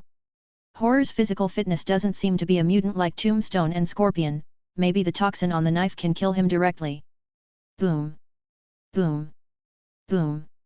In order to find Chen Linen who was hiding, with terror as the main force, violent shock waves bombarded the factory building continuously, smashing almost all the goods and boxes to pieces. They did this so that Chen Linen had nowhere to hide and could only reveal his figure to confront them head-on. Venom! Weren't you very fierce before? Why do you only know how to hide now? Tombstone looked around the factory where sawdust was flying around, and taunted Chen Linen loudly. No wonder you came to rescue Spider-Man in such a timely manner. It seems that he taught you a lot of hiding skills, hiding your head and showing your tail like a bug. Listening to Tombstone's words, Scorpion and Thriller responded with weird smiles, laughing at Chen Linen's timidity and Spider-Man's weakness. Coward without balls! Don't dare to face us! He he he he! Horror grinned grinningly and shattered another pile of goods. Under his constant bombardment, the entire factory trembled a little, and it was obvious that it was no longer so strong. Chapter 96, The Bitter Battle and the Finally Awakened Venom. Just as he continued to raise his hand to blast somewhere, Chen Linen's ghostly figure suddenly appeared behind him. The short knife smeared with poison quickly approached Gigi's back, and just as he was about to stab him, the tombstone next to Gigi had already made a bold move, punching his waist and abdomen. If he wanted to dodge this punch, then Chen Linen's sneak attack would fall short, so he could only choose not to dodge, and stab the knife into the back of the Horror before the punch hit himself. The blade was getting closer and closer to the Horror, and the fist of the tombstone was getting closer and closer to Chen Linen. Boom! Chen Linen's body was thrown backwards by the tombstone's punch, and when he was about to fall to the ground, the scorpion's tail also quickly struck him. In order to avoid this attack, Chen Linen shot a line of spider silk towards the ceiling, and then swung his body to the other side to avoid the scorpion's tail blow. Puff! Immediately after his own whipping was unsuccessful, the scorpion shot out a thick, highly acidic liquid. The attack of this strong acid liquid was closely connected with the previous whipping. Chen Linen, who had already escaped the whipping, could only use the spider silk to forcibly change his trajectory in the air again. Although his reaction was already very quick, there was still a part of thick strong acid sticking to his right waist and abdomen. Chen Linen's clothes around his waist and abdomen were instantly corroded, and a severe burning sensation and pain instantly filled his head. Enduring the severe pain, he fell to the ground, and then took out a small dagger to quickly cut off the mucus-stained flesh from his body. This dagger was prepared for such a situation. Chen Linen had used it to pry bullets before, and now he used it to cut away the skin and flesh that had been eroded by mucus. After all, both of his short knives were smeared with poison, so he might not be able to use the short knives directly for this operation. While operating, Chen Linen distanced himself from them and hid again. He only needed a moment to bandage his wound. When he was out of the sight of the tombstone and the scorpion again, the two of them also noticed a horrifying abnormality. I saw Horror fell to the ground in some pain, white foam oozed from the mouth of the hood, and his whole body twitched. That guy put poison on his knife. Seeing such a scene, Tombstone reacted instantly. Hearing this, Scorpion also thought that Chen Linen had almost punctured his combat uniform just now. It seemed that thanks to the relatively high defense of his combat uniform, otherwise he would have fallen to the ground and died of the poison like he was in Horror now. We can't let that guy continue to play hide and seek with us. He was seriously injured just now. We have to take this opportunity to deal with him quickly. Tombstone said to Scorpion with a serious face. Scorpion also knew that the current situation was very serious, so he also nodded, and began to shoot at positions where people could hide around. The Tombstone is also in a state of ready to go, ready to attack Chen Linen, who has revealed his figure at any time. Chen Linen had just finished applying medicine to the wound, and was covering it with spider silk, like breathable gauze. As soon as he finished treating the wound, a sense of danger reverberated in his mind. He hurriedly rolled to the side, and as expected, the strong acid mucus of the scorpion attacked again. At the same time as he was moving, a grey figure also quickly broke through the pile of tattered goods and rushed towards him. Tombstone's fist hit Chen Linen's head with great force. Chen Linen also turned his head in an instant, and while dodging the attack, he brandished two short knives and slashed at the Tombstone. Seeing this, the Tombstone quickly withdrew his fist, and after parrying a few slashes with the short knife, he grabbed the blade of the short knife and snapped it hard to make it into a short knife with deformed sides. Chen Linen didn't hesitate when he saw this, and directly threw the broken dagger and the handle at the Tombstone's face. Then he struck out with heavy punches in this gap of a second, first hitting his waist and abdomen with bang-bang several punches, and then raised his kick and kicked directly on the Tombstone's chest, sending it flying. The strengthened physical fitness and defensive power of the Tombstone made Chen Linen's wrists a little numb. He felt as if he was hitting a piece of granite with his fist. It did not cause any damage, and his wrists were a little painful due to the shock force. Chen Linen under the mask cursed the hard body of the Tombstone while rubbing his wrist. At this time, Scorpion rushed up again. Although his fighting skills were not as good as Tombstone's, he was even more troublesome than Tombstone because of the assistance of his tail and occasional slime attacks. Tombstone stood up again at this time, and came straight to Chen Linen with a strong fighting spirit in his eyes. Chen Linen blocked the attack of the Scorpion, while paying attention to the movement of the Tombstone, guarding against the opponent's sneak attack. Seeing that his attention was distracted, the attacking Scorpion also gave a wicked smile, and directly pierced his injured lower back with the spikes on its tail. See! The severe pain from the injury made Chen Linen couldn't hold back and yelled out with the national essence. In his anger, he kicked the Scorpion out, causing the opponent to crash into the pile of tattered goods behind him. Although this subconscious kick was very relieved, it gave the Tombstone, who had been eyeing him, a chance. He rushed directly in front of Chen Linen, attacking Chen Linen frantically with his fists and other elbows, knees and legs that could be turned into human flesh weapons. Chen Linen was so entangled that he had no way to escape, so he could only block Tombstone's attack in a somewhat embarrassed manner. But how could he, who was exhausted and wounded, resist Tombstone's lightning-like attack? When Tombstone shot, he deliberately grabbed Chen Linen's waist and abdomen, which had been injured twice. Such an encounter made Chen Linen extremely angry but helpless. There is only one way to break this situation, and that is for Venom to come to life. In this way, not only can all his injuries be recovered in an instant, but he can also return to his previous level of combat power. Thinking of this, Chen Linen struggled to parry the attack of the tombstone and the sneak attack of the scorpion, while using his mental power to call out the venom in his consciousness. Wake up! If I don't wake up, I will be beaten to death. If we die, we won't have any chocolate to eat. Think about it, so many delicious things are waiting for us, roasted brains. Stewed beef brisket with potatoes. There are also all kinds of chocolates. White chocolate. Dark chocolate power. Hazelnut chocolate. Milk chocolate. In this way, Chen Linen was being severely beaten, while comically reporting the name of the dish in his mind. In just a few tens of seconds, he had already mentioned all the types of chocolate that he had eaten during this period. See? Don't wake up yet. Okay. Then let's die together. Chen Linen, who didn't feel the slightest movement, was furious. He was about to be beaten to death anyway, so why would he be calm? He no longer suppressed his emotions, allowing anger and pain to stimulate his spirit. His eyes gradually turned red, and the scattered dust around him became stagnant in the air under the influence of a strange force. It was obvious that Chen Linen had already decided to do his best. He knew that he might not be able to survive the mental riot, but in the same way the tombstone and the scorpion in front of him would definitely die as well. On the one hand, he was beaten to death, and on the other hand, he might die, but the enemy must die. Of course Chen Linen would do such a simple multiple-choice question. He has never been a cowardly person who is afraid of death, so he chooses to be crazy. Even if he may die, he will crush the enemy in front of him into a pulp. Just when Chen Linen decided to risk his life and go crazy, the long silent Venom finally reacted. Why did I feel a threat of death, as if I was going to be crushed into a pulp, but I am almost like mud? Venom, who had just woken up, stared blankly, not knowing what happened, but just subconsciously said his first feeling. When it woke up a bit, it quickly realized what happened.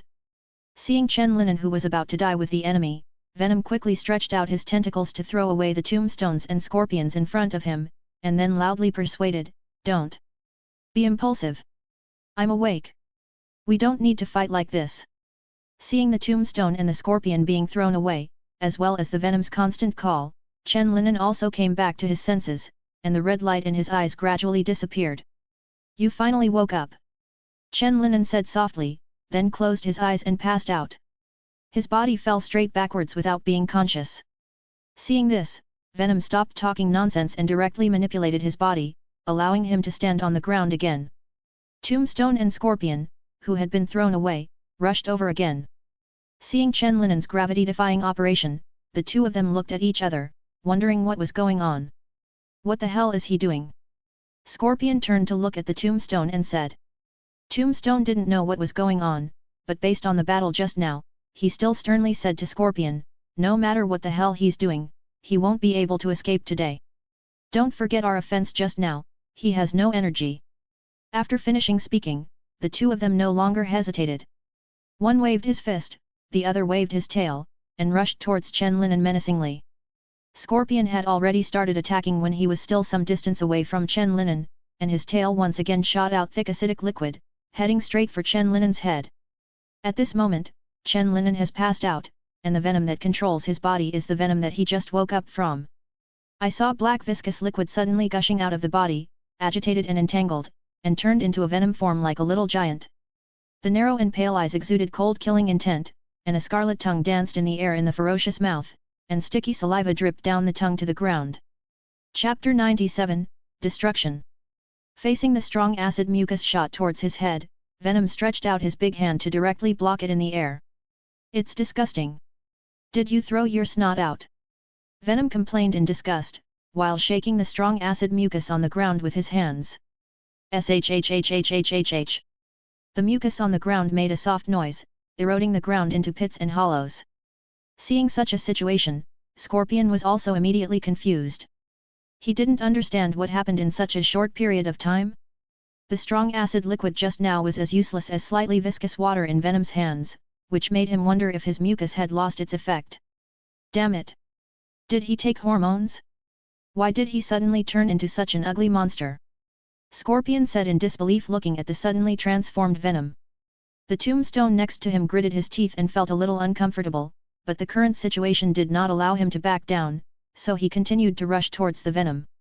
Although the opponent's size is much larger than him, he is confident that he will continue to teach the opponent some lessons with his fists, just like he did just now.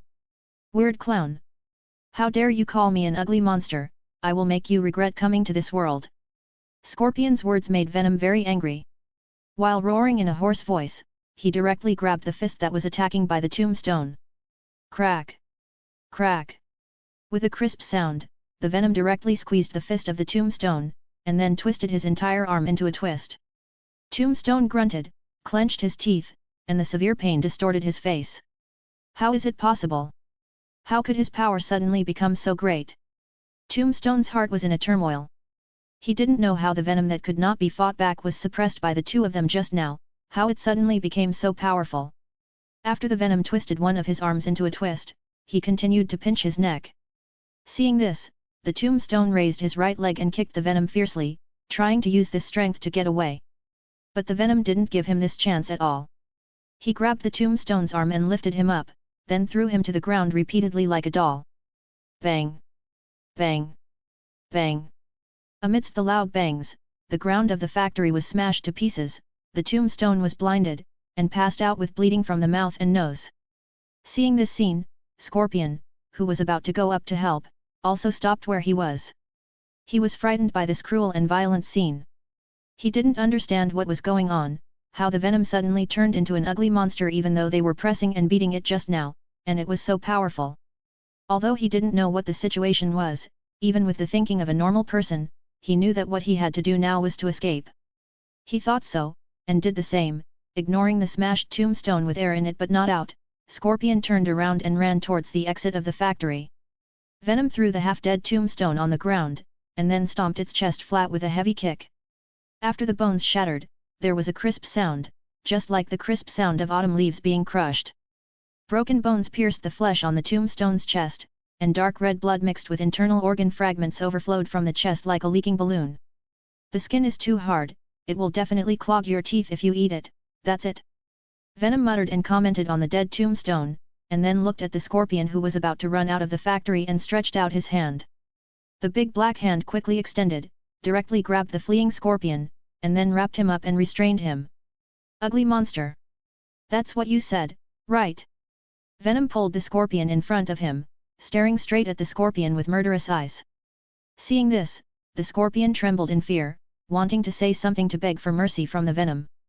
But before he could open his mouth, Venom had already opened its ferocious mouth and bit his head off. The taste is not very good, this guy's brain is really not very good. Venom threw the Scorpion's body aside casually, and said with some dissatisfaction. It didn't have a good impression of this guy who dared to insult him. Sleeping really hard.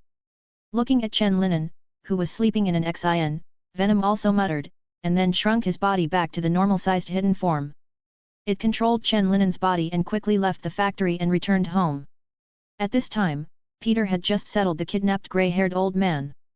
The old man was very grateful to Spider-Man for his help and rescue, which relieved Peter's pain a little. Afterwards, Peter didn't stay any longer, but after a few words of advice, he immediately ran to the factory. He couldn't let Venom fight against the attack of 3 people alone, even if they were no match for each other, he should stay and drag those criminals to let Venom escape. After all, Venom was originally called here by him, and even if he paid the price of his life, it was he who came here instead of letting Venom suffer for him. Enduring the pain in his body, Peter hurried on as fast as he could. After a while, he finally returned to the dilapidated factory building. The factory was very quiet, and there was no sound of fighting at all. Such a situation made Peter suddenly worried. He was a little scared and didn't know what was going on inside. Peter sneaked into the warehouse with a hidden figure. After seeing the situation inside, he couldn't help but widen his eyes and open his mouth.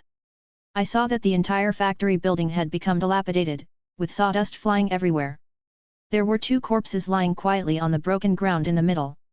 Not far from them was a motionless corpse with blood and white foam between its mouth and nose. The chest and abdomen of the grey-skinned tombstone have been crushed flat, lying in a slightly sunken gravel pit like a leaking balloon. His eyes were dimmed, and the blood gushing from his mouth and other wounds had turned into black scabs that looked horrible and disgusting.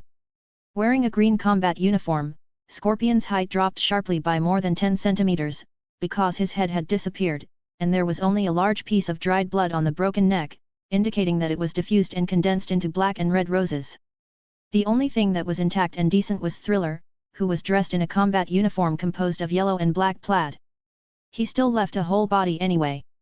While the poison took away his life, at most it made him vomit a few more mouthfuls of blood and foam, unlike tombstones and scorpions, which were dead in strange shapes. Is this the strength and means of Venom? Peter's face was bloodless under the mask. Such a bloody scene and strong smell of blood constantly challenged his senses, making his stomach feel uncomfortable. If he hadn't been working hard to restrain himself, he would have vomited out all of today's breakfast and lunch. Seeing that there was no sign of Venom around, Peter also left the factory quickly, and then rushed to the trash can in the alley next to him at the fastest speed he could run, releasing his instincts to his heart's content. After vomiting out all the bile, Peter finally took a deep breath and stabilized. Although he had been a friendly neighbor in New York City for several years, he had never killed anyone, except for the first accident. It was the first time he encountered such a bloody scene like today, and it left a deep impression on him. After vomiting, Peter wiped his mouth, and then dodged all the way to the place where he kept his clothes. Grinning his teeth, he changed his clothes, and then walked home with ease. The fact that Tombstone and the others died so miserably means that Venom must be fine. The most important thing for him to do now is to go home and recuperate, and then quickly invest in the research on his mutation again. Now his most urgent problem is to solve his own mutation problem, which is related to many important things.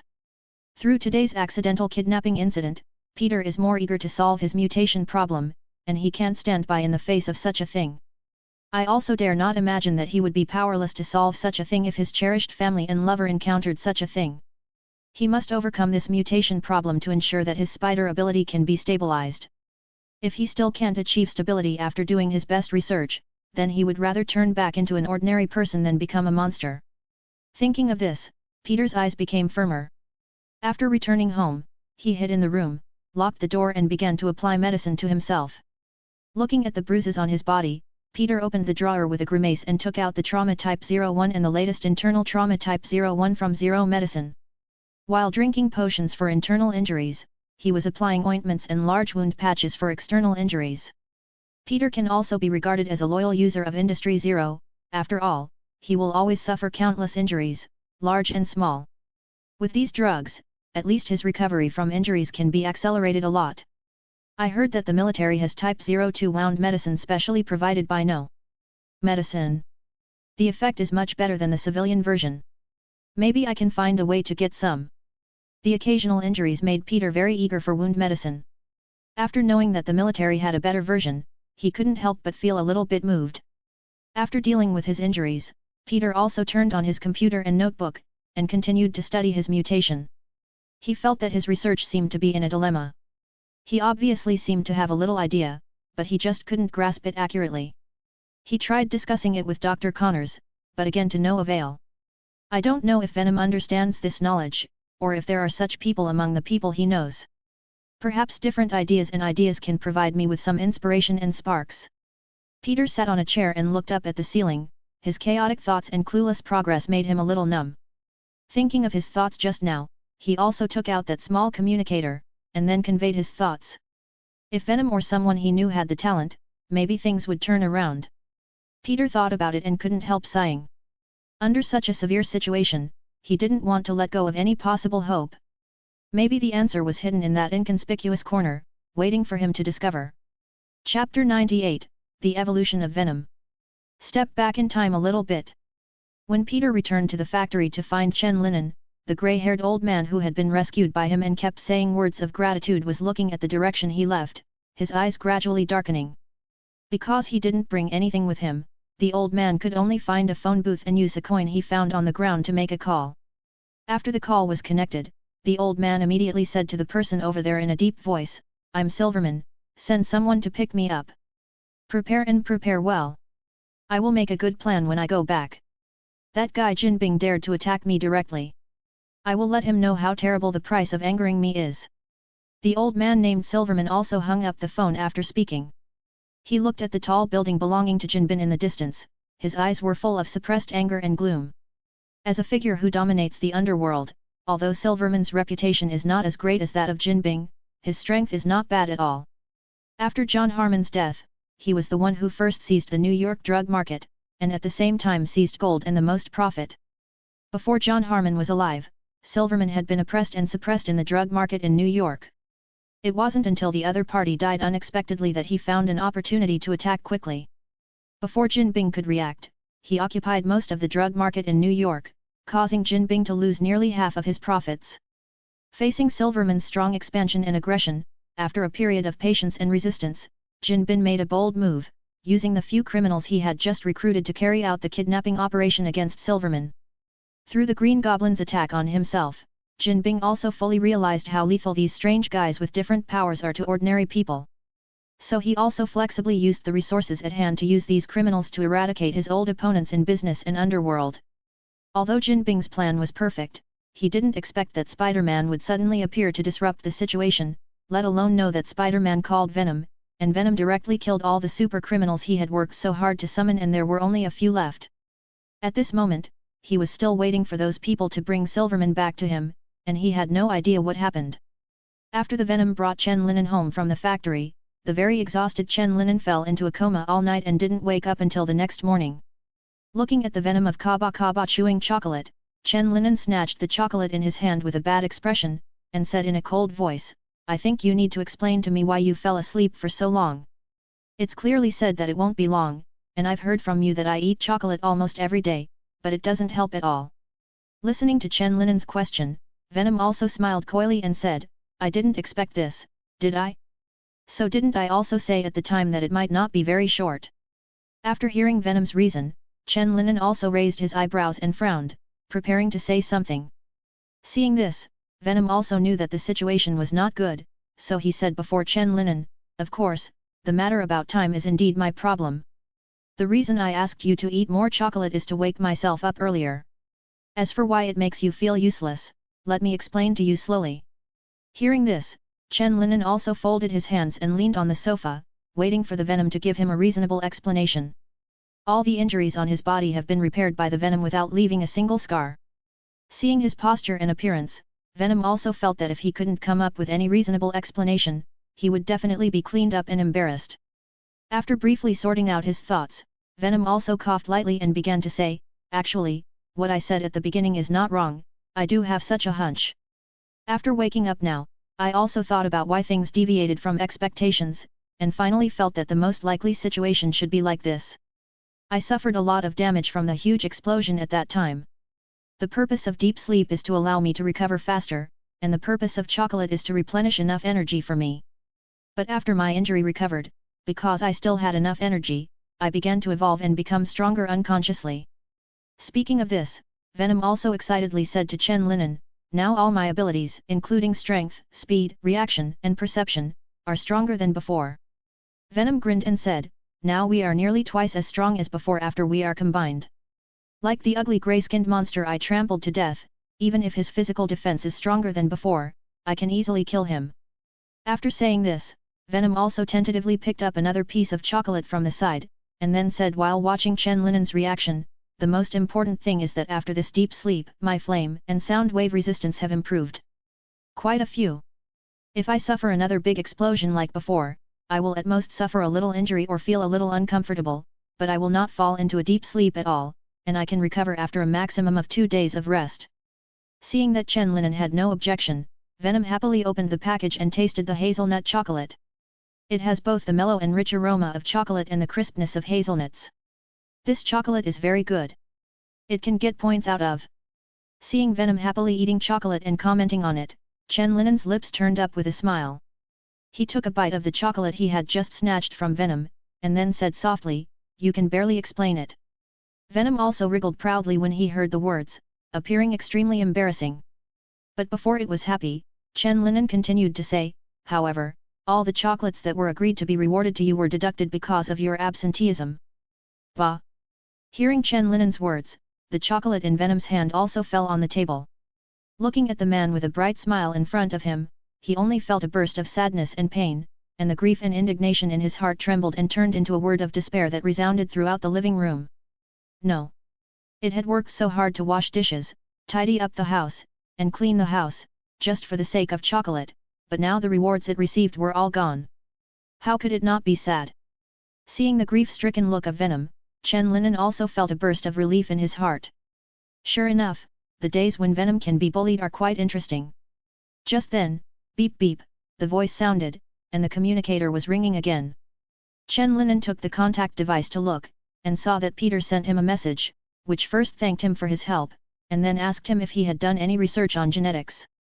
His research is now at a stagnant stage, and he needs someone to help him with some new ideas, or to see some points that he has ignored due to his inertial thinking.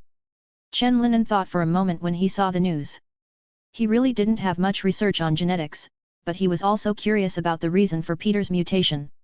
He also wanted to help Peter solve this matter, but he didn't know if he could help Peter with his own level. After thinking for a while, Chen Linen sent his thoughts and worries to Peter, and Peter quickly sent a reply. He decided to give some information to Chen Linen. Although Chen Linen said that his level was limited and he didn't know if he could help him, he was still willing to give it a try. After all, the current situation is not very optimistic. As long as there is hope, you should not give up. After the communication, the two of them made an appointment to hand over the materials. Chen Linen also carried the Venom on his shoulders with a sad face, and told him about Peter's plight and his current plan. Venom was also surprised to hear that Peter continued to mutate. Although it was still not very happy, it still rubbed its chin and thought, has that idiot started to mutate? I didn't find such a tendency in him before, when his genes were still very stable. Listening to Venom's words, Chen Linen also thought while driving, is this so? Then why is there such a sudden change now? Generally stable genes should be very stable without encountering any special stimuli. Could it be that he has encountered such a situation before, so it induced further mutations in his body? Chen Linen and Venom didn't know what was going on. Maybe they could ask Peter after seeing him to see if there was such a situation. If one could know what caused him to mutate, it would be of great help in stabilizing his current mutated genes. Chen Linen comforted the somewhat depressed Venom while adjusting the direction at any time. He told Venom that although he lost the previously agreed reward due to absenteeism, he would still buy Venom a box of chocolates to welcome its return.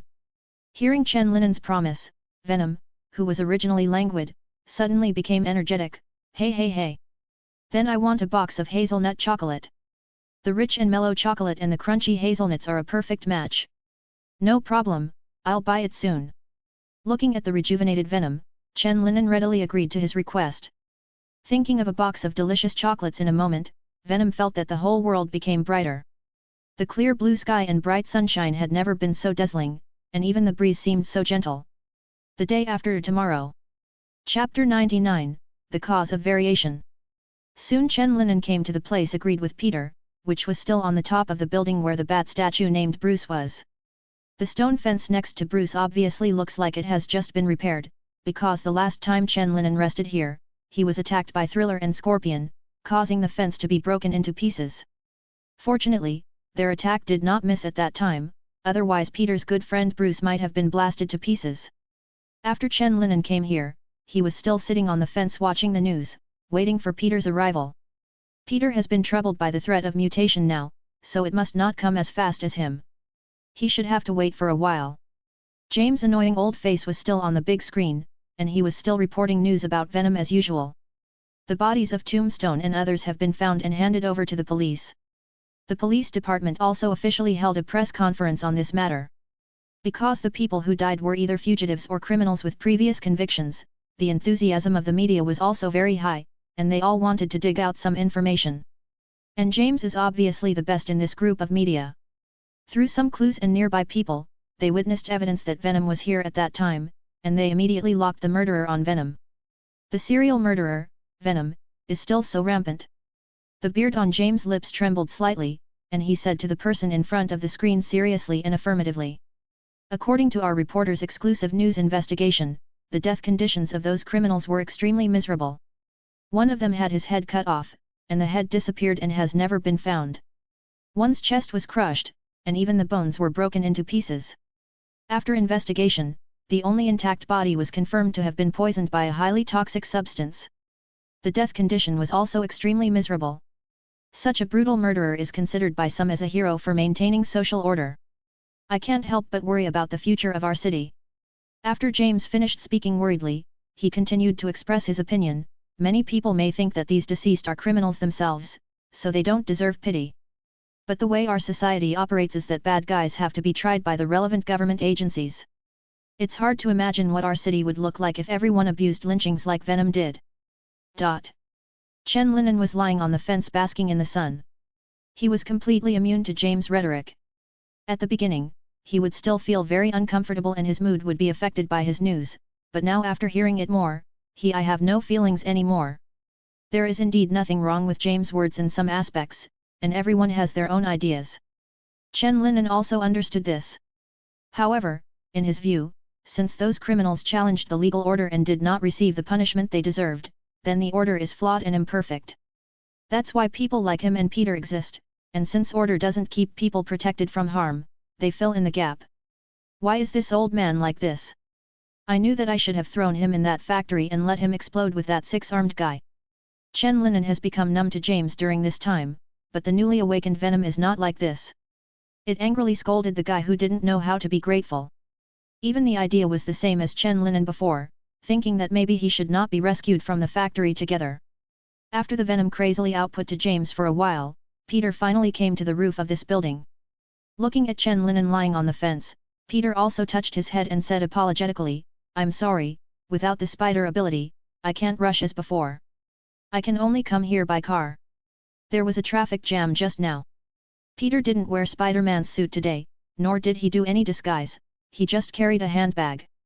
You can see that there are many bottles and cans in the handbag, as well as some paper reports. "It's okay, I just came here not long ago." Chen Linan sat up and said to Peter who was still panting. Peter didn't say anything after hearing this. He just walked to the fence and touched Bruce, and then handed the information in his hand to Chen Linan. "Inside here are some of my blood and other cell samples, as well as my research reports and reports of various tests." Chen Linan reached out and took the information and looked through it. Peter continued, "I can only know that my mutation will continue, and it will be in a bad direction, just like the spider monster I mentioned before. But I have no way to stabilize my mutation or make myself eliminate the mutation and become an ordinary person." Speaking of this, Peter couldn't help feeling a little irritable and frustrated. He covered his face and said in a muffled voice, "I don't want to become a monster. It doesn't matter if I lose my superpowers, and it doesn't matter if I become an ordinary person.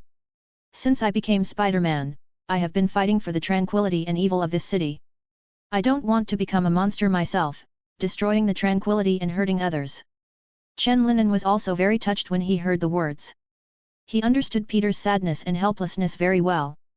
If this matter could really be resolved, he didn't want to watch Peter turn into a monster, and then deal with him mercilessly for the sake of the city's peace. After looking at the information in his hand, Chen Linan also thought about what he had just said to Venom on the road, "Have you been exposed to anything that might cause you to mutate before you mutated?" Hearing Chen Linan's question, Peter raised his head and thought, "What caused my mutation?" "Yes, because I have also thought about the reason for your mutation before." Chen Linan nodded and continued. "You have to know that it has been several years since you became Spider-Man. There is nothing abnormal in the past few years, so why did you suddenly start to mutate? Your genes should either stop being able to stop when you start mutating and just turn into a monster, or they should be in a stable state after mutating like you did before.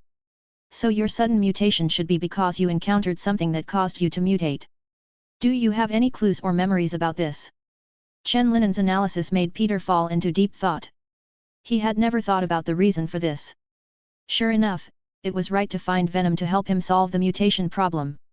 Now that he is completely trapped in his own thinking logic, he needs some new angles different from his. "I remember when we were dealing with the lizard man before, you fell into the water with him."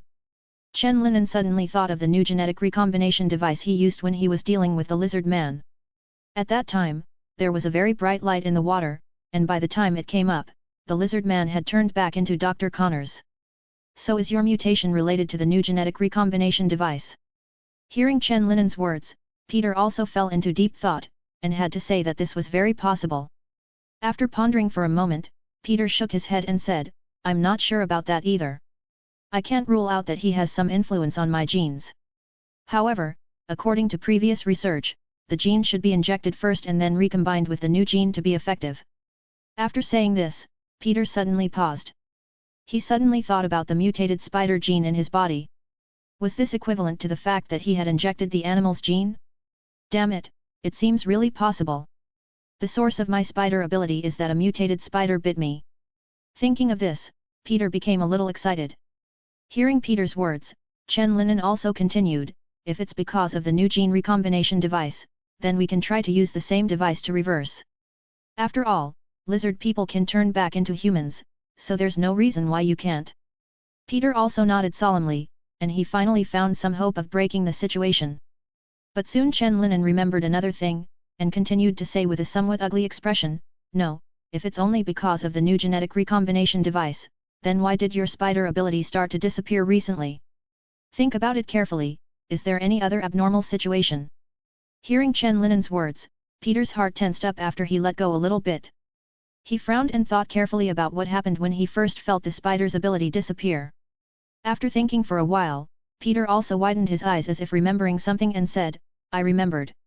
It was a few days before my spider powers started to fade, and I was flying around and saw a lab fire, so I went in there to save people. After I finally rescued everyone, I checked carefully to see if anyone was still trapped inside. At that time, a burned-out machine suddenly started up, and I was also illuminated by a burst of energy from it. Because nothing happened at that time, and the incident itself was very inconspicuous, so I didn't pay attention to it afterwards. Now that I think about it, it's very likely that the energy beam affected my body and induced subsequent mutations. After thinking about this incident, Peter's thoughts became more and more smooth. The more he recalled, the more he felt that this was the reason, but it was a pity that he didn't pay attention to that machine at the time, and didn't know what kind of ray that energy beam was. Hearing Peter's memories, Chen Linen also said seriously, it seems that your mutation is complicated. I think it may be the joint effect of the new genetic recombination device and that strange energy beam. Do you still remember where the address of that laboratory is? I'll go check out the situation later. At least I need to know what that energy beam is. Peter's current condition is not suitable for running around anymore, so he can go to that place to have a look later to find out what the energy ray is. Peter also knew what Chen Linen meant, so after thinking about it for a while, he told him the location of the laboratory. Chapter 100, Gamma Rays and Joint Research. After they finished speaking, they didn't waste time chatting anymore. After greeting Peter, Chen Linen left the roof and flew towards the laboratory that Peter just mentioned. Within a few minutes, Chen Linen had arrived at the laboratory. It seemed that it had not returned to its original state after the fire. It was still sealed with a seal, and it was still dark inside. It may be because of an accident that this place has been abandoned. Such a situation was a pleasant surprise for Chen Linen, so he didn't have to go to the previous staff to find out the situation, he only needed to find the machine that Peter mentioned and it was okay. Deftly crossing the seal, Chen Linen hung on the ceiling, looking at the burnt machines and discarded experimental equipment below. Recalling the details Peter told him, Chen Linen quickly found the machine that emitted the energy beam. The machine had been burnt to pitch black. If it wasn't for the relatively hard material on the outside, he probably wouldn't be able to see the original appearance. Chen Linen carefully inspected the burnt machine, and found some introductions beside it. He gently wiped off the black ash on it with his hand, and the small characters underneath were immediately exposed. Gamma ray synthetic emitter. It's actually a gamma ray. Looking at this small line of characters, Chen Linen also said with some surprise. Unexpectedly, this laboratory does not look particularly eye-catching, but the research is so complicated and high-end. And why no one came to clean up or tidy up after it was burned, Chen Linen was also a little puzzled. Could it be that there is still something that hasn't been investigated clearly, so we must keep the scene? Chen Linen checked the instrument while thinking. After researching for a while, Chen Linen also came to a conclusion, that is, nearly half of the parts of this equipment have been damaged, but the core parts should be restored after repair. Thinking of this, Chen Linen also stretched out his right hand, turning it into a viscous black liquid and wrapping the instrument inside. He was going to move the instrument away, move it to his secret laboratory for repairs, and then do research. Although he was not short of money, he really couldn't get this instrument with money alone. After all, not many people used this instrument, and he didn't want to leave obvious traces. Now that there is such a good opportunity in front of him, he certainly won't miss it. Although it will take time to repair it, it's not that simple, but it's better than nothing. After wrapping up this instrument, Chen Linen looked for other related and connected instruments, and brought them with him if they could still be used. Just like that, Chen Linen looked at the oversized black ball in his hand and suddenly fell into deep thought. How do you think we can bring these things home unobtrusively? Chen Linen asked Venom. Venom was also silent when he heard the words. It is very unreasonable to ask this question. Isn't it embarrassing for you to ask me to think of a way? It rolled its eyes angrily and said, unless you kill everyone you meet, there is absolutely no way to not be noticed. You must know that it is daytime now, and it is still feasible to come at night. Chen Linen sighed and said, I also know that it's more hidden at night, but we shouldn't wait until night. I just saw some daily necessities here. Someone should be guarding here. I'm lucky now. I don't know where the guard has gone. It will be troublesome if I wait for him to come back. Venom was also speechless when he heard this, and directly drooped his head, acting like he didn't know anything, and didn't think about anything. Chen Linen rubbed his chin and looked at the big black ball in the air, his eyes gradually brightening. After a while, a man dressed as a clown and holding a huge handful of balloons appeared on the street. This is what Chen Linen thought of, the disguise he made. He disguised the large pile of instruments with venom to look like balloons, and then supported the large pile of balloons with the rope connected to his hand. He himself transformed into a clown, which not only covered up his appearance, but also fit in with why there were so many balloons in his hand. Although this appearance is still very eye-catching, most people just look at it a few more times and don't think of other places. After all, there are many people like this in New York City. In addition, Chen Linen also chose places without surveillance. People in the beautiful country pay more attention to privacy, so there is not much surveillance, and it is not troublesome. After a while, Chen Linen finally returned to his home.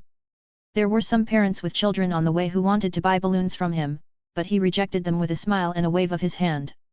2 days later, Chen Linen and Peter met again. Looking at the very ordinary house in front of him, Peter couldn't help but wonder, what kind of place is this? Does anyone live here? Chen Linen led Peter straight inside and explained, this is a hidden laboratory. Then he led Peter into the fireplace in the living room. It looked like there was still a fire burning in the fireplace, but they didn't suffer any harm after passing through. After entering the fireplace and walking for a while, Chen Linen pressed his palm against the dark wall in front of him. The palm wrapped in venom was temporarily exposed. After the palm print was verified, a faint blue light gradually lit up with the palm print as the center. The wall in front of them opened to both sides, revealing a silver elevator that looked full of technology inside. Chen Linen took Peter into the elevator, and then verified the irises in the elevator. After the verification was successful, the elevator began to go down. Not long after, with a crisp ding, the elevator door opened again. What came into Peter's eyes was a wide laboratory, which contained many equipment and many operating tables, and there were partitions and partitions, which looked very professional. Peter has been dazzled along the way. It is so cool to have a secret and advanced laboratory. Wow! Apart from admiration, Peter no longer knew what to use to express his inner rich emotions. Chen Linen didn't say anything. He just took Peter to the experimental area where he had arranged to study gamma rays. The experimental equipment and equipment placed there were the ones he had moved from the laboratory where the fire broke out. Some can be repaired and used, while some are no longer usable. Chen Linen also used Zero Industry to order a batch of professional equipment, which will arrive in a few days. Here is this room, and the underground space is one of Chen Linen's secret laboratories. These laboratories were all places that he had started preparing to build before. After all, he still had some research that needed to be kept secret and could not all be completed in Industrial Zero's laboratories. Now we have to research new genetic recombination devices and gamma rays, and this is where it comes in handy. This is the area for studying gamma rays. After all, it is radioactive, so I have specially separated a place. Chen Linen pointed to this area and explained to Peter. There is another piece that is actually used for research on new genetic recombination experiments. Didn't you also invite Dr. Connors? He can come here to conduct research when he has time. It is confidential and safe, and the equipment here is also complete and advanced. After learning that his mutation was related to new genetics, Peter went to see Dr. Connors again. Dr. Connors heard that Peter's mutation was related to his previous incident, so he, who was already doing research, strongly requested to join the joint research, hoping to solve the problem of Spider-Man's mutation as soon as possible. The last time he turned into a lizardman, it was thanks to Peter and Chen Linen who ran forward and backward, and it was reversed safely. He returned to the appearance of a human and solved such a big trouble, keeping his reputation and status, allowing his family will not suffer anything painful because of his mistake. Both Chen Linen and Peter were very happy about Dr. Connor's enthusiasm. After all, with one more person and more strength, their research could have results sooner. In New York City, in Jin Bing's building, Jin Bing fell silent while looking at the materials in his hand and the news on TV. He spent a huge price and money to release those criminals from prison, and saved the dying Dr. Octopus, transforming him into a more powerful existence. His original plan was to use these people to complete his goal of destroying the enemy, so that the price he spent was completely worth it, but who would have thought that the current result would be like this? The first time the 6 big devils were dispatched, they lost 2 hands and let Dr. Octopus take the opportunity to escape from his control. Although he was very angry at the time, in order not to let the remaining 3 people lose their value, he endured it and took out the chip of the tombstone generously. Because he knew that under such circumstances, the chip would not enable Tombstone to continue to serve him wholeheartedly, but would instead make him feel resentful towards him. He handled all this well, and the remaining 3 people were very grateful for his generosity and tolerance, and they all worked harder to help him. This was the effect he wanted, and he was very satisfied with the result, so he sent them to kidnap his opponent, another gang leader Silverman. Originally, for the super criminals like them, it would be easy to kidnap an old man with weak guards, but who would have expected that Spider-Man, who hadn't heard about it for a long time, would suddenly appear again. Although Jin Bin was a little stunned and surprised when he received this report, he was also happy after a little calculation, because this would just happen to solve Spider-Man by the way. After he replied, he kept waiting for the good news. In the end, the news of the successful kidnapping or killing of Spider-Man did not come. Instead, the deaths of his men directly made the news. It will be released tomorrow. It is expected that 10 chapters will be updated immediately. One page has more than 3,000 words, and 10 chapters will have more than 3 words. It is full of sincerity. End of this chapter. Like and subscribe for more videos like this.